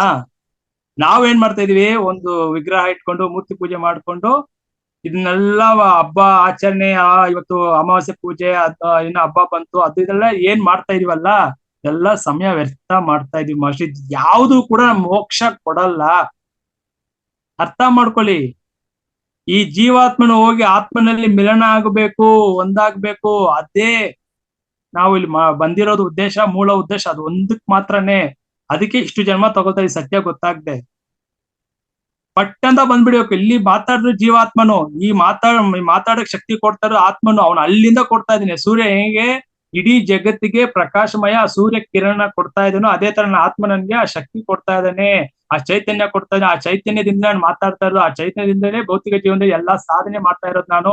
ನಾನು ಉಸಿರಾಡ್ತಾ ಇರೋದು, ನನ್ನ ಶ್ವಾಸಕ್ರಿಯೆ ನಡೀತಾ ಇರೋದು. ಪಂಚಭೂತಗಳು ಕೂಡ ಈ ಚಲನೆಯಲ್ಲಿ ಇರೋದು. ಎಲ್ಲಕ್ಕೂ ಕೂಡ ಕಾರಣ ಯಾರು? ಆತ್ಮನು. ಅವನಿಲ್ಲ ಅಂದ್ರೆ ಪಂಚಭೂತ ಚಲನೆ ಇಲ್ಲ. ಅಂದ್ರೆ ಇವಾಗ ನಾವು ಯಾರಂತ ಸತ್ಯ ಅರ್ಥ ಆಯ್ತಾ ಈಗ? ಸರ್ ಹಾಗಾದ್ರೆ ನಾವ್ ಯಾರು ಈಗ? ಶಾಂತ, HB ಶಾಂತ ಮೈಸೂರು. HB ಶಾಂತ ಮೈಸೂರು. ಹೇಳಿ. ನಾವು ಯಾವಾಗ ಈ ಕನ್ಕ್ಲೂಷನ್ ಬರಲ್ವೋ, ನಾನೇ ಆತ್ಮ, ನಾನೇ ಪರಮಾತ್ಮ, ಅದು ನಮ್ಗೆ ಅರಿವಿಗೆ ಬರೋವರೆಗೂ ಸಾಧನೆ ಮಾಡ್ತಾ ಇರ್ಬೇಕು. ಆಮೇಲೆ ಗೊತ್ತಾಗ್ಬಿಡುತ್ತೆ. ಅಲ್ಲಿವರೆಗೂ ಮನ್ಸು ನಮ್ನ ಬಿಡಲ್ಲ, ಅದನ್ನ ತಿಳ್ಕೊಳಕ್ಕೆ ಬಿಡಲ್ಲ. ಯಾಕಂದ್ರೆ ಅದು ಮುಂದೆ ಹೋಗ್ತಾ ಇದ್ದಲ್ಲ, ಈ ಸತ್ಯ ತಿಳ್ಕೊಳಕ್ಕೆ ಅವನು ಬಿಡಲ್ಲ ಮನಸ್ಸು. ಅದೇ ಹೇಳಿದ, ಅವ್ನು ಮಹಾ ಕಲ್ಲ. ಅವನು ನಮ್ನ ಏಮಾಸ್ತಾ ಇರ್ತಾನೆ, ಪ್ರಾಪಂಚಿಕ ರುಚಿ ತೋರಿಸ್ತಾ ಇರ್ತಾನೆ, ಮಾಯೆನಲ್ಲಿ ನಮ್ನ ಎಳಿತಾ ಇರ್ತಾನೆ, ಅವನು ಭೋಗದಲ್ಲೇ ನಮ್ನ ಮುಳುಗಿಸ್ತಾ ಇರ್ತಾನೆ ಮನಸ್ಸು. ಯಾಕಂದ್ರೆ ಅವ್ನಿಗೆ ಅದು ಬಿಟ್ಟು ಬೇರೆ ಏನು ಗೊತ್ತಿಲ್ಲ. ಯಾವಾಗ ಆತ್ಮನನ್ನು ಹಿಂತಿರುಗಿ ನೋಡ್ಬಿಡ್ತಾನಲ್ಲ ಅವನ್ ನೋಡಿದಾಗ ಏನಾಗ್ಬಿಡ್ತಾನೆ? ಸರೆಂಡರ್ ಆಗ್ಬಿಡ್ತಾನೆ ಆತ್ಮನ್ಗೆ. ಯಾಕಂದ್ರೆ ಆ ಬೆಳಕು ಶಕ್ತಿ ಅವನ್ಗೆ ತಡೆಯಕ್ ಆಗಲ್ಲ. ಇಲ್ಲಿವರೆಗೂ ನಮ್ಮನ್ನ ಕಂಟ್ರೋಲ್ ಮಾಡ್ತಾ ಇರೋದು ಈ ಮನಸ್ಸು. ಈ ಮನಸ್ಸು ಯಾರು ಅಂದ್ರೆ ಈ ಆತ್ಮನಿಂದ ಬಂದಿರೋನೆ ಇವನು. ಈ ಮನಸ್ಸು ಎಲ್ಲಿಂದ ಬಂದಿದೆ? ಆತ್ಮದ ಒಂದು ಭಾಗಿಯಾಗಿ ಬಂದಿರೋದು ಇಲ್ಲಿ. ಆ ಸತ್ಯ ನಮ್ಗೆ ಅವ್ನು ತಿಳಿಸ್ತಾ ಇಲ್ಲ. ಅವನು ಎಲ್ಲಿಂದ ಬಂದ ನಮ್ಗೆ ಹೇಳ್ತಾ ಇಲ್ಲ. ಅವನು ಆತ್ಮದಿಂದ ಬಂದಿರೋನೆ. ಆ ಬ್ರಹ್ಮಾಂಡದಲ್ಲಿ ಇರೋ ಆತ್ಮನಿಂದಲೇ ಇವನು ಇಲ್ಲಿ ಬಂದಿರೋದು. ಇಲ್ಲಿ ನಾವೇನ್ ಮಾಡ್ತಾ ಇದೀವಿ? ಮೈಂಡ್ ಪವರ್, ಥಾಟ್ ಪವರ್ ಅಂತ ಮಾತಾಡ್ತಾ ಇರ್ತೀವಿ. ಈ ಪವರ್ನ ಕೊಡ್ತಾ ಇರೋದು ಯಾರು? ಆ ಸುಪ್ರೀಂ ಪವರ್ ತಾನೆ, ಆತ್ಮನು ತಾನೆ ಈ ಮನಸ್ಸಿಗೆ ಪವರ್ ಕೊಡ್ತಾ ಇರೋದು. ಈ ಮನಸ್ಸು ಆ ಆತ್ಮನಿಂದ ಶಕ್ತಿಯನ್ನು ಕದ್ದು ನಮಗೆ ಬೆಳಕು ಕೊಡ್ತಾ ಇದ್ದಾನೆ. ಇಲ್ಲಿ ಚೈತನ್ಯ ಕೊಡ್ತಾ ಇರೋದು ಮನಸ್ಸು. ಇವನು ನಮ್ಮನ್ನ ಏಮರ್ಸ್ತಾ ಇದ್ದಾನೆ. ಇವನಿಗೆ ತಿಳಿತಾ ಇಲ್ಲ, ಇವನಿಗೆ ಶಕ್ತಿ ಕೊಡ್ತಾ ಏನೋ ಒಬ್ಬ ದೊಡ್ಡ ಚೈತನ್ಯ ಶಕ್ತಿ ಇದೆ ಅಂತ ಇವನ್ಗೆ ಅರಿವಾಗ್ತಾ ಇಲ್ಲ. ಇವನೇ ದೊಡ್ಡದನ್ನು ತಿಳ್ಕೊಂಡ್ಬಿಟ್ಟಿದ್ದಾನೆ. ಇಡೀ ಜಗತ್ತಲ್ಲಿ ನಾನೇ ದೊಡ್ಡವನು ಅಂತ ಇವನು ಆತರ ಕಲ್ಪನೆ ಮಾಡ್ಕೊಂಡ್ಬಿಟ್ಟಿದ್ದಾನೆ. ನಮ್ಗೆ ಆ ಸತ್ಯ ಮುಚ್ಚಾಕ್ಬಿಟ್ಟಿದ್ದಾನೆ. ಈ ಸತ್ಯ ಯಾವಾಗ ನಮ್ಗೆ ಅರಿವಾಗತ್ತೋ ಅದ್ರ ಮೇಲೇನೆ ಚಿಂತನೆ ಮನನ ಅದ್ರಲ್ಲೇ ಇದ್ದಾಗ ಈ ಮನಸ್ಸು ತಾನಾಗಿ ಲಯ ಆಗ್ಬಿಡ್ತಾನೆ ಮಾಸ್ಟರ್. ಲಯ ಆದ್ರೆ ನಮಗೆ ಏನಕ್ಕಪ್ಪ ದುಃಖ ಕಷ್ಟ ಇದೆಲ್ಲ ಬರ್ತಾ ಇದೆ ಅಂದ್ರೆ ಬಿಕಾಸ್ ಆಫ್ ಮನಸ್ಸು. ಯಾಕಂದ್ರೆ ಇವಾಗಿರೋ ಮನಸ್ಸು ಮರುಕ್ಷಣದಲ್ಲಿ ಇರಲ್ಲ. ಇವಾಗ ಒಂದ್ ನಿರ್ಧಾರ ಮಾಡಿರುತ್ತೆ, ಇನ್ನೊಂದ್ಸಲ ಇನ್ನೊಂದ್ ನಿರ್ಧಾರ ತಗೊಳತ್ತೆ. ಅದಕ್ಕಂತ ಒಂದು ಅಸ್ತಿತ್ವ ಇಲ್ಲ. ಅದಕ್ಕೆ ಹೇಳ್ತಾ ಇರೋದು ಮನಸ್ಸು ಯಾವಾಗಲೂ ಸ್ವಲ್ಪ ಎಡವಟ್ಟು. ಯಾಕಂದ್ರೆ ಅದಕ್ಕೂ ಕೂಡ ಶಕ್ತಿ ಕೊಡ್ತಾ ಇರೋನು ಯಾರು? ಆತ್ಮನು. ಹೇಗೆ ಇವಾಗ ಚಂದ್ರನಿಗೆ ಸ್ವಯಂ ಪ್ರಕಾಶ ಇದೆಯಾ? ಚಂದ್ರನಿಗೆ ಸ್ವಯಂ ಪ್ರಕಾಶ ಇದೆಯಾ? ಇಲ್ಲ ಇಲ್ಲ ತಾನೆ. ಅದೇ ತರ ಮನಸ್ಸು ಚಂದ್ರ ತರ ಸ್ವಯಂ ಪ್ರಕಾಶ ಇಲ್ಲ ಅವನಿಗೆ. ಸೂರ್ಯನ ಕಿರಣಗಳಿಂದ ಬೆಳಗ್ತಾ ಇದ್ದಾನೆ. ಹೇಗೆ ಈ ಚಂದ್ರನಿಗೆ ಸೂರ್ಯನ ಶಕ್ತಿಯಿಂದಾನೇ ಇವ್ನು ಬೆಳಗ್ತಾ ಇರೋದು. ಚಂದ್ರನು ಸೂರ್ಯನ ಬೆಳಕೆ ಚಂದ್ರನ್ ಬೀಳ್ತಾ ಇರೋದಲ್ವಾ? ಅದೇ ತರನೇ ನಮ್ಮ ಮನಸ್ಸು ಕೂಡ ಶಕ್ತಿ ಕೊಡ್ತಾರೆ ಆತ್ಮನು. ಆತ್ಮ ಶಕ್ತಿ ಕೊಟ್ಟರೆ ಅಂದ್ರೆ ಮನಸ್ಸು ಇಲ್ಲಿ ಕೆಲಸ ಮಾಡಲ್ಲ. ಇವನು ಮರ್ತು ಬಿಟ್ಟಿದ್ದಾನೆ ಅದನ್ನ. ನಮ್ಗೆ ಆ ಸತ್ಯ ತಿಳಿಸ್ತಾ ಇಲ್ಲ. ಹಾಗೆ ಹೇಗೆ ಸೂರ್ಯನ ಬೆಳಕಿನಿಂದ ಚಂದ್ರನು ಬೆಳಕು ನಾವು ಕಾಣ್ತೀವೋ ಅದೇ ತರನೇ ಮನಸ್ಸಿಗೆ ಸ್ವಯಂ ಪ್ರಕಾಶ ಇಲ್ಲ. ಬಟ್ ಅದರಿಂದ ಶಕ್ತಿ ಕದ್ದು ನಮಗೆ ಕೆಲಸ ಎಲ್ಲ ಸಾಧನೆ ಭೌತಿಕದಲ್ಲಿ ಮಾಡಿಸ್ತಾ ಇರ್ತಾನೆ ಮಾಸ್ಟರ್. ಈ ಸತ್ಯ ಅರ್ಥ ಆದಾಗ ಇದನ್ನ ನಾವು ಟ್ರೈನಿಂಗ್ ಮಾಡ್ಬೇಕು ಮನಸ್ಸಿಗೆ. ನಾವು ಯಾವ್ದು ಸತ್ಯ ಅಂತ ತಿಳ್ಕೊಂಡ್ಬಿಟ್ಟಿದೀವೋ ನಾವು ನೋಡಿ ಅದನ್ನೇ ಧ್ಯಾನದಲ್ಲಿ ಯಾವ ಒಬ್ಬ ಸಾಧಕ ಈ ಸೂಕ್ಷ್ಮತೆ ಅರ್ಥ ಮಾಡ್ಕೋಬೇಕು ಮಾಸ್ಟರ್ಸ್. ಇವಾಗ ನನಗೆ ತುಂಬಾ ಆಲೋಚನೆ ಬರ್ತಾ ಇದೆ, ಇಮಿಡಿಯೇಟ್ ಉಸಿರು ಗಮನಿಸಿ ಅಂತೆಲ್ಲ ಹೇಳ್ತಾರಲ್ಲ. ಬಟ್ ಈ ಉಸಿರನ್ನು ಕೂಡ ಗಮನಿಸ್ತಾ ಇರೋನು ಯಾರು ಅಂದ್ರೆ ಶುದ್ಧ ಚೈತನ್ಯ. ಯಾರು? ಆತ್ಮನೇ ಗಮನಿಸ್ತಾ ಇರೋದು ಆ ಉಸಿರನ್ನು ಕೂಡ. ಇದು ನಮ್ಗೆ ಸತ್ಯ ಅರ್ಥ ಆಗ್ತಾ ಇಲ್ಲ. ಅದನ್ನೇ ಈಗ ನೋಡಿ ಎಕ್ಸಾಂಪಲ್, ಈಗ ನಾನು ನೋಡ್ತಾ ಇದ್ದೀನಿ, ಈಗ ನಿಮ್ಮನ್ನೆಲ್ಲ ನೋಡ್ತಾ ಇದ್ದೀನಿ. ನಾನೇನ್ ಅನ್ಕೊಂಡಿದ್ದೀನಿ ಕಣ್ಣೇ ನೋಡ್ತಾ ಇರೋದಂತ.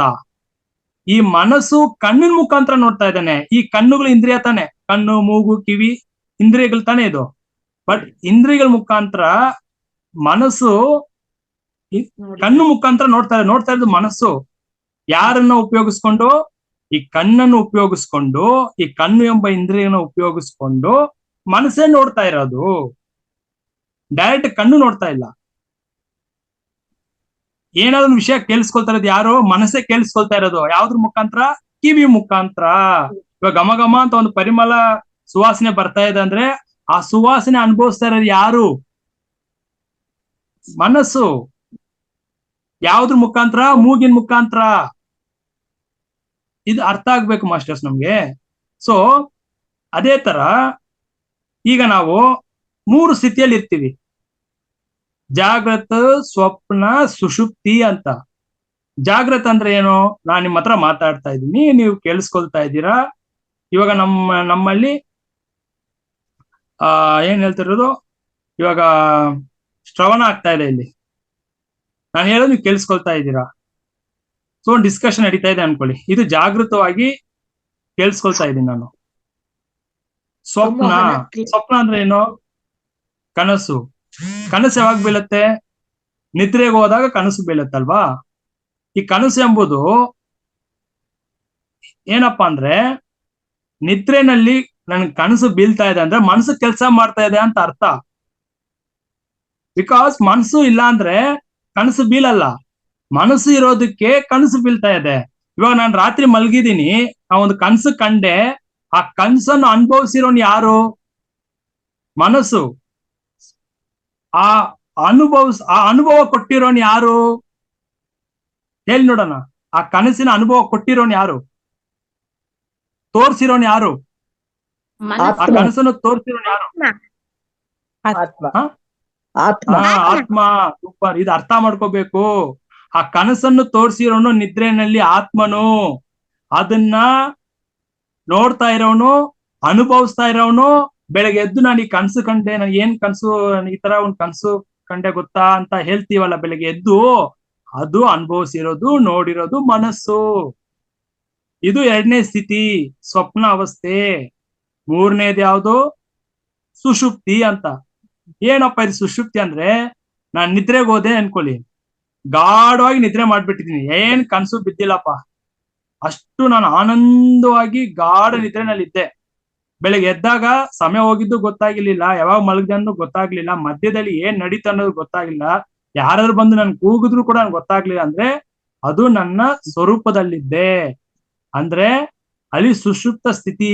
ಆ ಸ್ಥಿತಿನಲ್ಲಿ ಪ್ರತಿಯೊಬ್ರು ಕೂಡ ಯಾರ ಆ ಸ್ಥಿತಿನಲ್ಲಿ ಇದ್ರೋ ಇರ್ತೀವೋ ನಾವು ಆ ಮೂರನೇ ಸ್ಥಿತಿಯಲ್ಲಿ ಇರ್ತೀವಿ, ಸುಷುಪ್ತಿ ಅಂತ. ಅಂದ್ರೆ ಗಾಢ ನಿದ್ರೆನಲ್ಲಿ ನಮ್ಮ ಸ್ವರೂಪ, ಆತ್ಮ ಸ್ವರೂಪ.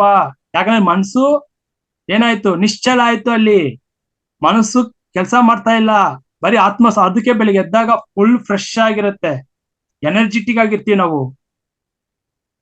ಚೈತನ್ಯವಾಗಿರ್ತೀವಿ. ಯಾಕಪ್ಪ ಅಂದ್ರೆ ಸುಷುಪ್ತಿ ಸ್ಥಿತಿಯಲ್ಲಿ ಇದ್ದಾಗ ಆನಂದ ಪ್ರತಿಯೊಬ್ರು ಅನುಭವಿಸಿರ್ತೀವಿ ನಾವು ನಿತ್ಯ ಜೀವನದಲ್ಲಿ, ಪ್ರತಿಯೊಬ್ಬರಿಗೂ ಅನುಭವ ಆಗಿರುತ್ತೆ. ಅದೇ ಸುಷುಪ್ತಿ ಸ್ಥಿತಿ. ಆ ಸ್ಥಿತಿನ ನಾವು ಧ್ಯಾನದಲ್ಲಿ ಕೂಡ ಅನುಭವಿಸ್ಬೇಕು. ಧ್ಯಾನಕ್ಕೆ ಹೋದಾಗ ಯಾವ ವಿಷನ್ಸು, ಆ ಕನಸು, ಈ ಕನಸು, ಈ ಮೆಸೇಜು, ಆ ಮೆಸೇಜು ತೋರಿಸ್ತಾ ಇರೋದೆಲ್ಲ ಯಾರು? ಮನಸ್ಸು ತಾನೆ. ನಮ್ಗೆ ಮೆಸೇಜ್ ಕೊಡಿಸ್ತಾ ಇರೋದು ಮನಸ್ಸೇ. ವಿಷನ್ಗಳು, ದೃಶ್ಯಗಳು ತೋರಿಸ್ತಾ ಇರೋದು ಕೂಡ ಮನಸ್ಸೇ. ಕೆಲಸ ಮಾಡ್ತಾ ಇದೆ ಅಲ್ಲ, ಆಗ್ನೇಯದವರೆಗೂ ಮನಸ್ಸು ಕೆಲಸ ಮಾಡುತ್ತೆ ಮಾಸ್ಟರ್, ಅರ್ಥ ಮಾಡ್ಕೊಳ್ಳಿ. ಅದಕ್ಕೆ ಸಹಸ್ರಾರ ಸ್ಥಿತಿಗೂ ಸಾಧನೆಗೆ ಹೋದಾಗ ಅಲ್ಲಿ ಮನಸ್ಸು ನಿಂತೋಗ್ಬಿಡತ್ತೆ. ಆಗ್ನೇಯದಲ್ಲಿ ಇರೋರಿಗೆ ಅಲ್ಲಿವರೆಗೂ ಮನಸ್ಸು ಕೆಲಸ ಮಾಡ್ತಾ ಇರತ್ತೆ, ಅಲ್ಲಿವರೆಗೂ ಕೂಡ ಅದು ಇನ್ನ ನಿಶ್ಚಲ ಆಗಿರಲ್ಲ, ಸಂಪೂರ್ಣವಾಗಿ ಅದು ಆತ್ಮನಲ್ಲಿ ಲೀನ ಆಗಿರಲ್ಲ. ಅದನ್ನ ಕೂಡ ಮನಸ್ಸು ಕೆಲಸ ಮಾಡ್ದಂಗೆ ನಾವು ನಿಲ್ಸ್ಬೇಕು. ಯಾರೊಬ್ರು ಸುಷುಮ್ನ ನಾಡಿನಲ್ಲಿ ನಿಲ್ಲಿಸ್ತಾರೋ ಆ ಮನಸ್ಸನ್ನು, ಒಬ್ಬ ಸಾಧಕ ಯೋಗಿ, ಆ ಮನಸ್ಸು ಸುಷುಮ್ನ ನಾಡಿನಲ್ಲಿ ನಿಂತಾಗ ಮಾತ್ರನೇ ಏನ್ ಹೇಳ್ತೀವಿ ನಾವು ಅಂದ್ರೆ ಅಂತರ್ಮೌನ. ಅದಕ್ಕೆ ಹೆಸರು ಅಂತರ್ಮೌನ ಅಂತ ಮಾಸ್ಟರ್ಸ್. ಇದು ನಾವು ಅರ್ಥ ಮಾಡ್ಕೋಬೇಕು, ಅಂತರ್ಮೌನ ಅಂದ್ರೆ ಏನು ಅಂತ. ಅಂದ್ರೆ ಈ ಮನಸ್ಸು ಇಲ್ಲಿ ಸುಷುಮ್ನ ನಾಡಿನಲ್ಲಿ ಬಂದು ನಿಂತೋಗ್ಬೇಕು. ಅವಾಗ ಅದು ಸಮಾಧಿ, ನಿರ್ವಿಕಲ್ಪ ಸಮಾಧಿ, ಆ ಒಂದು ಅನುಭವ ಅಂತ ಹೇಳ್ತೀವಲ್ಲ, ಅದು ಆಧ್ಯಾತ್ಮಿಕ ಉನ್ನತ ಸ್ಥಿತಿ. ಅದೆಲ್ಲ ಘಟಿಸ್ಬೇಕಂದ್ರೆ ಮನಸ್ಸು ನಿಂತೋಗ್ಬೇಕು.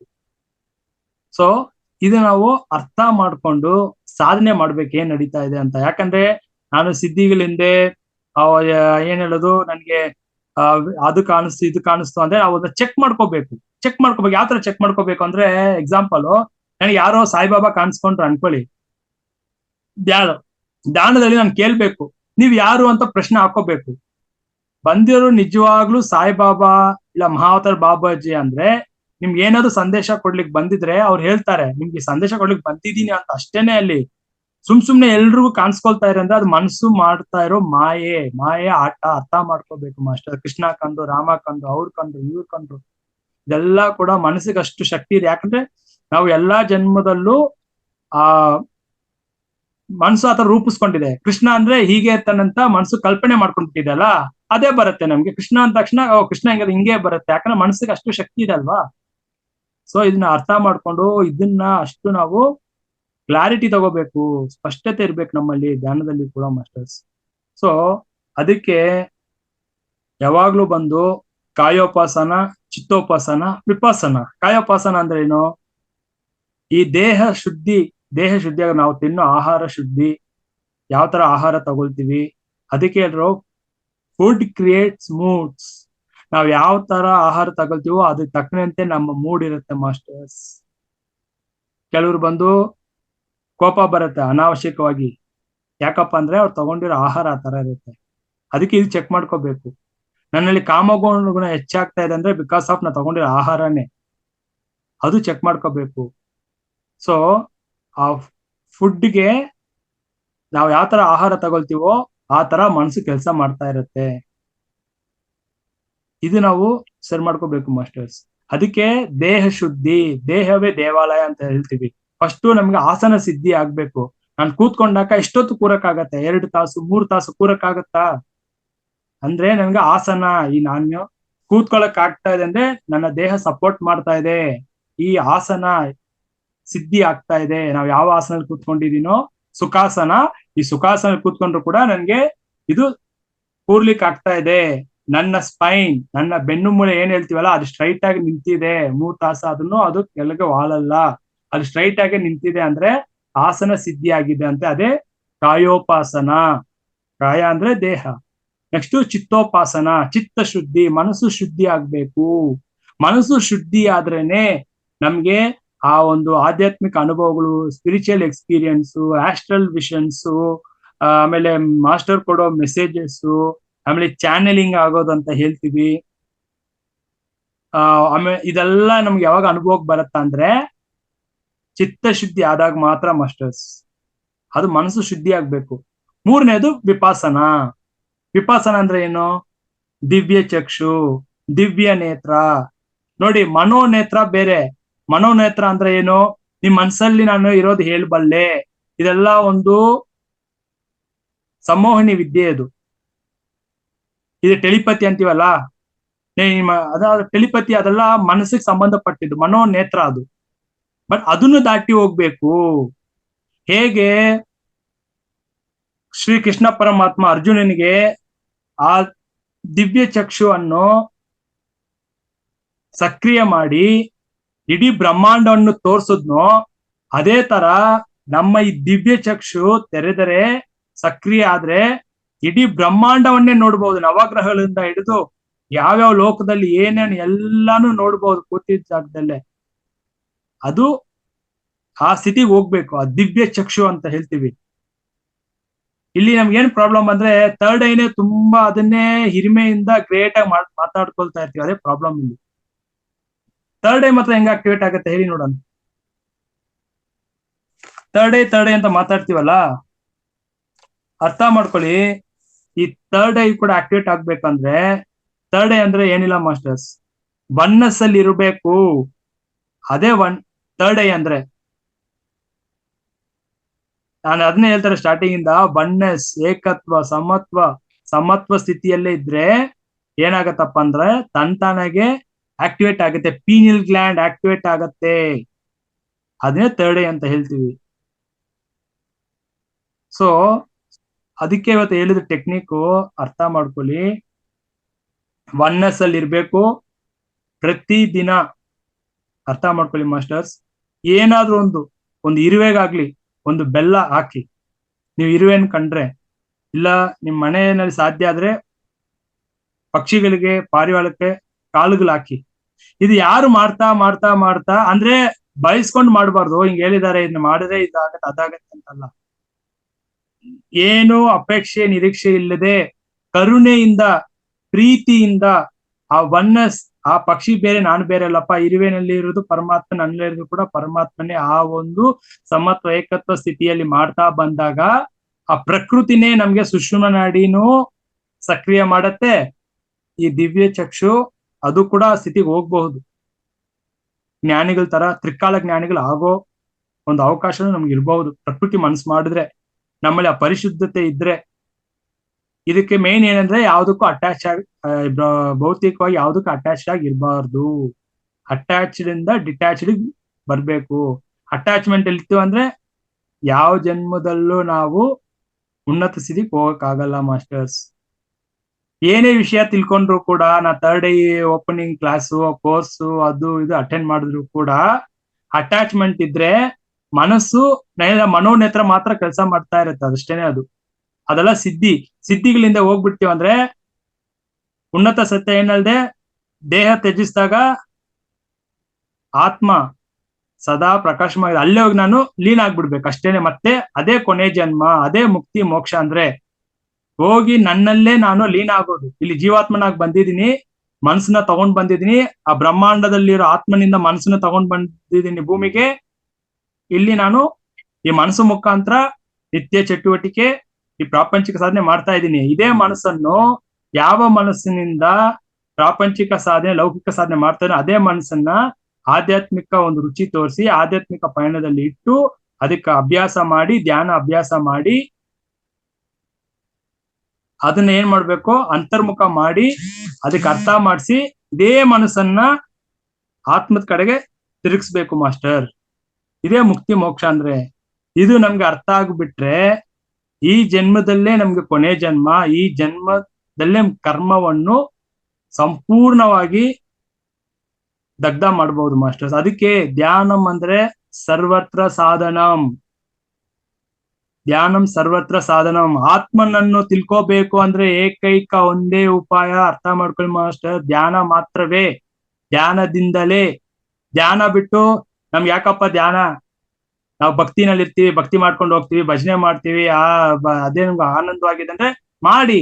ಬಟ್ ಅದೆಲ್ಲ ಇಂದ ಚಿತ್ತ ಶುದ್ಧಿ ಆಗಿದೆ, ಮನೋಶುದ್ಧಿ ಅಷ್ಟೇ ಹೆಲ್ಪ್ ಆಗತ್ತೆ. ಬಟ್ ಯಾವ ಜನ್ಮದಲ್ಲೂ ಆ ಪರಮಾತ್ಮ ಅಂದ್ರೆ ಆತ್ಮ ಪರಮಾತ್ಮ ಒಂದೇನೆ, ಬೇರೆ ಬೇರೆ ಹೆಸರು ನಾವು ಕೊಟ್ಕೊಂಡಿರೋದು. ಆತ್ಮ ಬೇರೆಲ್ಲ, ಪರಮಾತ್ಮ ಬೇರೆಲ್ಲ. ಆತ್ಮಕ್ಕೆ ಇನ್ನೊಂದ್ ಹೆಸರೇ ಪರಮಾತ್ಮ, ಆತ್ಮಕ್ಕೆ ಇನ್ನೊಂದ್ ಹೆಸರೇ ಪೂರ್ಣಾತ್ಮ. ನಾವಿಲ್ಲಿ ಅಂಶಾತ್ಮ ಜೀವಾತ್ಮನಾಗಿ ಇಲ್ಲಿ ಬಂದಿದೀವಿ. ಹೋಗಿ ಅಲ್ಲಿ ಸೇರ್ಬೇಕು, ಲೀನ ಆಗ್ಬೇಕು. ಈ ಸತ್ಯ ಗೊತ್ತಿಲ್ಲದೆ ಬೇರೆ ನಾನು ಬೇರೆ ಬೇರೆ ಬೇರೆ ಯಾವುದೇ ಕ್ರಿಯೆ ಕುಂಡಲಿನಿ ಯೋಗ, ಕ್ರಿಯೆ ಏನು ಚಕ್ರ ಯೋಗ, ಆ ಯೋಗ ಈ ಯೋಗ ಯಾವ್ದು ಕಲಿತರು ಕೂಡ ಸತ್ಯ ಇದೆ ಮಾಸ್ಟರ್ಸ್. ಇದ್ರ ಮೇಲೆ ಗಮನ ಇರ್ಬೇಕು. ನನ್ನ ಗುರಿ ಯಾವಾಗ್ಲೂ ನನ್ನ ಸ್ವರೂಪದಲ್ಲಿ ಇರ್ಬೇಕು. ಆತ್ಮನಲ್ಲಿ ಹೋಗಿ ಸೇರೋದ್ರ ಮಾತ್ರ ನನ್ ಗುರಿ ಇರ್ಬೇಕು. ಅವಾಗ್ಲೇ ನನ್ನ ಸ್ವರೂಪ ನಾನು ಅನುಭವಿಸಕ್ಕಾಗೋದು. ಅದೇ ಆನಂದ, ಸತ್ಚಿತ್ತ ಆನಂದ. ಆತ್ಮಕ್ಕೆ ದುಃಖ ಇಲ್ಲ, ಆತ್ಮಕ್ಕೆ ಯಾವುದು ಬಾಧೆ ಇಲ್ಲ, ಅದು ನಿರಾಕಾರ, ನಿರ್ಗುಣ. ಇದು ಅರ್ಥ ಮಾಡ್ಕೋಬೇಕು ಮಾಸ್ಟರ್ಸ್. ಆತ್ಮಕ್ಕೆ ಕರ್ಮ ಇಲ್ಲ, ಅದು ಬರೀ ಸಾಕ್ಷಿ ಭಾವ. ಈ ಜೀವಾತ್ಮನ ದೇಹದಿಂದ ನೀನ್ ಏನೇನ್ ಮಾಡ್ತೀಯ ಕರ್ಮ ಮಾಡೋದು ಸಾಕ್ಷಿಯಾಗಿ ಬ್ರಹ್ಮಾಂಡದಿಂದ ನೋಡ್ತಾ ಇರುತ್ತೆ. ಅದು ಶಕ್ತಿ ಕೊಡ್ತಾ ಇರುತ್ತೆ. ನೀನ್ ಕೊಲೆ ಮಾಡ್ತೀಯ ಒಬ್ಬ ವ್ಯಕ್ತಿನ, ಕೊಲೆ ಮಾಡು, ಶಕ್ತಿ ಕೊಡ್ತೀನಿ. ಏನೇನ್ ಬೇಕಾದ್ರೂ ಮಾಡು, ಮೋಸ ಮಾಡ್ತೀಯ ಮಾಡು, ಅದ್ರ ಕರ್ಮ ನೀನ್ ಅನ್ಭವಿಸು. ಎಷ್ಟು ಜನ್ಮ ತಗೊಳ್ತೀಯ ತಗೋ, ನನ್ನಲ್ಲಿ ಬಂದು ಸೇರ್ಲಿಕ್ಕೆ ಎಷ್ಟು ಜನ್ಮ ಬೇಕೋ ತಗೋ ತಗೋ ತಗೋ ತಗೋ ಅಂತ ಅದು ಸಾಕ್ಷಿಯಾಗಿ ನೋಡ್ತಾ ಇರುತ್ತೆ. ಯಾವಾಗ ನಮ್ಗೆ ಈ ಸತ್ಯ ಈ ಆತ್ಮಜ್ಞಾನ ತಿಳ್ಸೋ ಗುರು ಸಿಕ್ಕಿದಾಗ ತಿಳ್ಕೊಂಡ್ ಬಿಡ್ತೀವೋ, ಈ ಜನ್ಮದಲ್ಲೇ ಅರಿವಾದಾಗ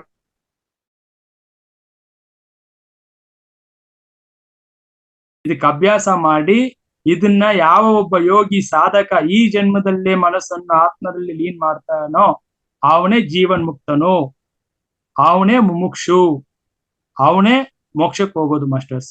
ಇದನ್ನ ಇಷ್ಟು ಹೇಳ್ತಾ ನಾನು ಮಾತುಗಳನ್ನ ಮುಗಿಸ್ತಾ ಇದ್ದೀನಿ. ಅವಕಾಶ ಕೊಟ್ಟಂತಹ ತಮ್ಮೆಲ್ಲರಿಗೂ ಹೃದಯಪೂರ್ವಕವಾದ ಧನ್ಯವಾದಗಳು masters. Thank you thank you thank you thank you.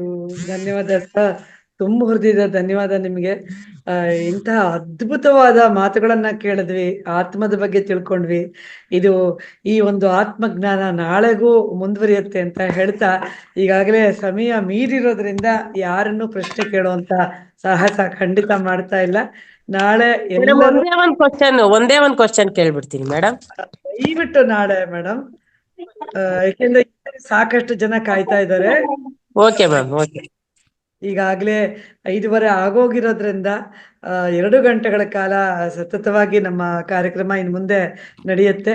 ಇದೇ ಆತ್ಮ ಜ್ಞಾನದ ಬಗ್ಗೆ ನೀವು ಏನೇ ಪ್ರಶ್ನೆ ಇದ್ರೂ ದಯವಿಟ್ಟು ಬರೆದಿಟ್ಕೊಂಡು ನಾಳೆ ಎಲ್ಲರಿಗೂ ಅವಕಾಶ ಸಿಗತ್ತೆ. ನಾಳೆ ಕೂಡ ವಿಜಯಕಾಂತ್ ಸರ್ ಬರ್ತಾರೆ ಖಂಡಿತ. ನಮಗೋಸ್ಕರ ಏನೇ ಪ್ರಶ್ನೆಗಳಿದ್ರು ನೀವು ನಾಳೆ ಕೇಳ್ಬೋದು ಅಂತ ಹೇಳ್ದ. ಇಲ್ಲಿವರೆಗೆ ಎಲ್ಲ ಆತ್ಮ ಬಂಧುಗಳು ಇಷ್ಟು ಚೆನ್ನಾಗಿ ಕೂತ್ಕೊಂಡು, ಮೊದಲು ಬಂದಂತ ಎಷ್ಟು ಸಂಖ್ಯೆಯಲ್ಲಿ ಬಂದ್ರಿ, ಎಲ್ಲರೂ ಇಲ್ಲಿ ಕೂತಿದ್ದೀರಿ. ಒಂದು 10 ಜನ ಹೊರಟ್ಬಿಟ್ರು ಅಂತ ಅನ್ಕೋತೀನಿ. ಇನ್ನು 50 ಜನವೂ ಇಲ್ಲಿದ್ದಾರೆ. ಎಲ್ಲರಿಗೂ ತುಂಬ ಹೃದಯದ ಧನ್ಯವಾದಗಳನ್ನ ಅರ್ಪಿಸ್ತೀನಿ ಆತ್ಮ ಬಂಧುಗಳೇ. ವಿಜಯಕಾಂತ್ ಸರ್, ನಿಮಗೂ ಅಷ್ಟೇ ಮತ್ತೊಮ್ಮೆ ನಿಮಗೆ ತುಂಬ ಹೃದಯದ ಧನ್ಯವಾದ. ಹಾಗೂ ನಾಳೆ ಕೂಡ ನಿಮ್ಮನ್ನ ಈಗಲೇ ಸ್ವಾಗತಿಸ್ತಾ ಇದ್ದೀನಿ. ನಾಳೆ ಕೂಡ ಬಂದು ನಮ್ಮೆಲ್ಲರಿಗೂ ಆತ್ಮಜ್ಞಾನದ ಬಗ್ಗೆ ಜ್ಞಾನವನ್ನ ಕೊಡಬೇಕು ಅಂತ ಕೇಳ್ಕೊಳ್ತಾ ಎಲ್ಲ ಆತ್ಮ ಬಂಧುಗಳಿಗೆ ಪ್ರೀತಿಪೂರ್ವಕವಾದ ನಮಸ್ಕಾರಗಳನ್ನು ತಿಳಿಸ್ತೀನಿ. ಮತ್ತೆ ನಾಳೆ ಖಂಡಿತ ಭೇಟಿ ಮಾಡೋಣ. ಎಲ್ಲಾರನು. ಯಶೋಧ ಅವ್ರ ನಂಬರ್ ಕೇಳ್ತಾ ಇದ್ರೆ, ಖಂಡಿತವಾಗಿಯೂ ನಾಳೆ ಎಲ್ಲರಿಗೂ ನಂಬರ್ ಸಿಗತ್ತೆ. ವಿಜಯಕಾಂತ್ ಸರ್ ನಂಬರ್ ಅವರು ಕೊಡ್ತೀನಿ ಅಂದ್ರೆ ಖಂಡಿತ ನಿಮಗೆಲ್ರಿಗೂ ಕೊಡ್ತೀನಿ. ಹಾಗೇನೆ ನಾಳೆ ಎಲ್ಲರೂ ಭೇಟಿಯಾಗೋಣ ಅಂತ ಹೇಳ್ತಾ ಎಲ್ಲರಿಗೂ ಮತ್ತೊಮ್ಮೆ ನಮಸ್ಕಾರ. ಈ ಕಾರ್ಯಕ್ರಮವನ್ನ ಸಂಪನ್ನಗೊಳಿಸುವಂತ ಸಮಯ ಆಗಿದೆ, ದಯವಿಟ್ಟು ಕ್ಷಮಿಸಿ ಈ ಮಾಸ್ಟರ್ಸ್. ಎಲ್ಲರಿಗೂ ನಾಳೆ ಭೇಟಿಯಾಗೋಣ ಅಂತ ಹೇಳ್ತಾ ಎಲ್ಲರಿಗೂ ನಮಸ್ಕಾರ.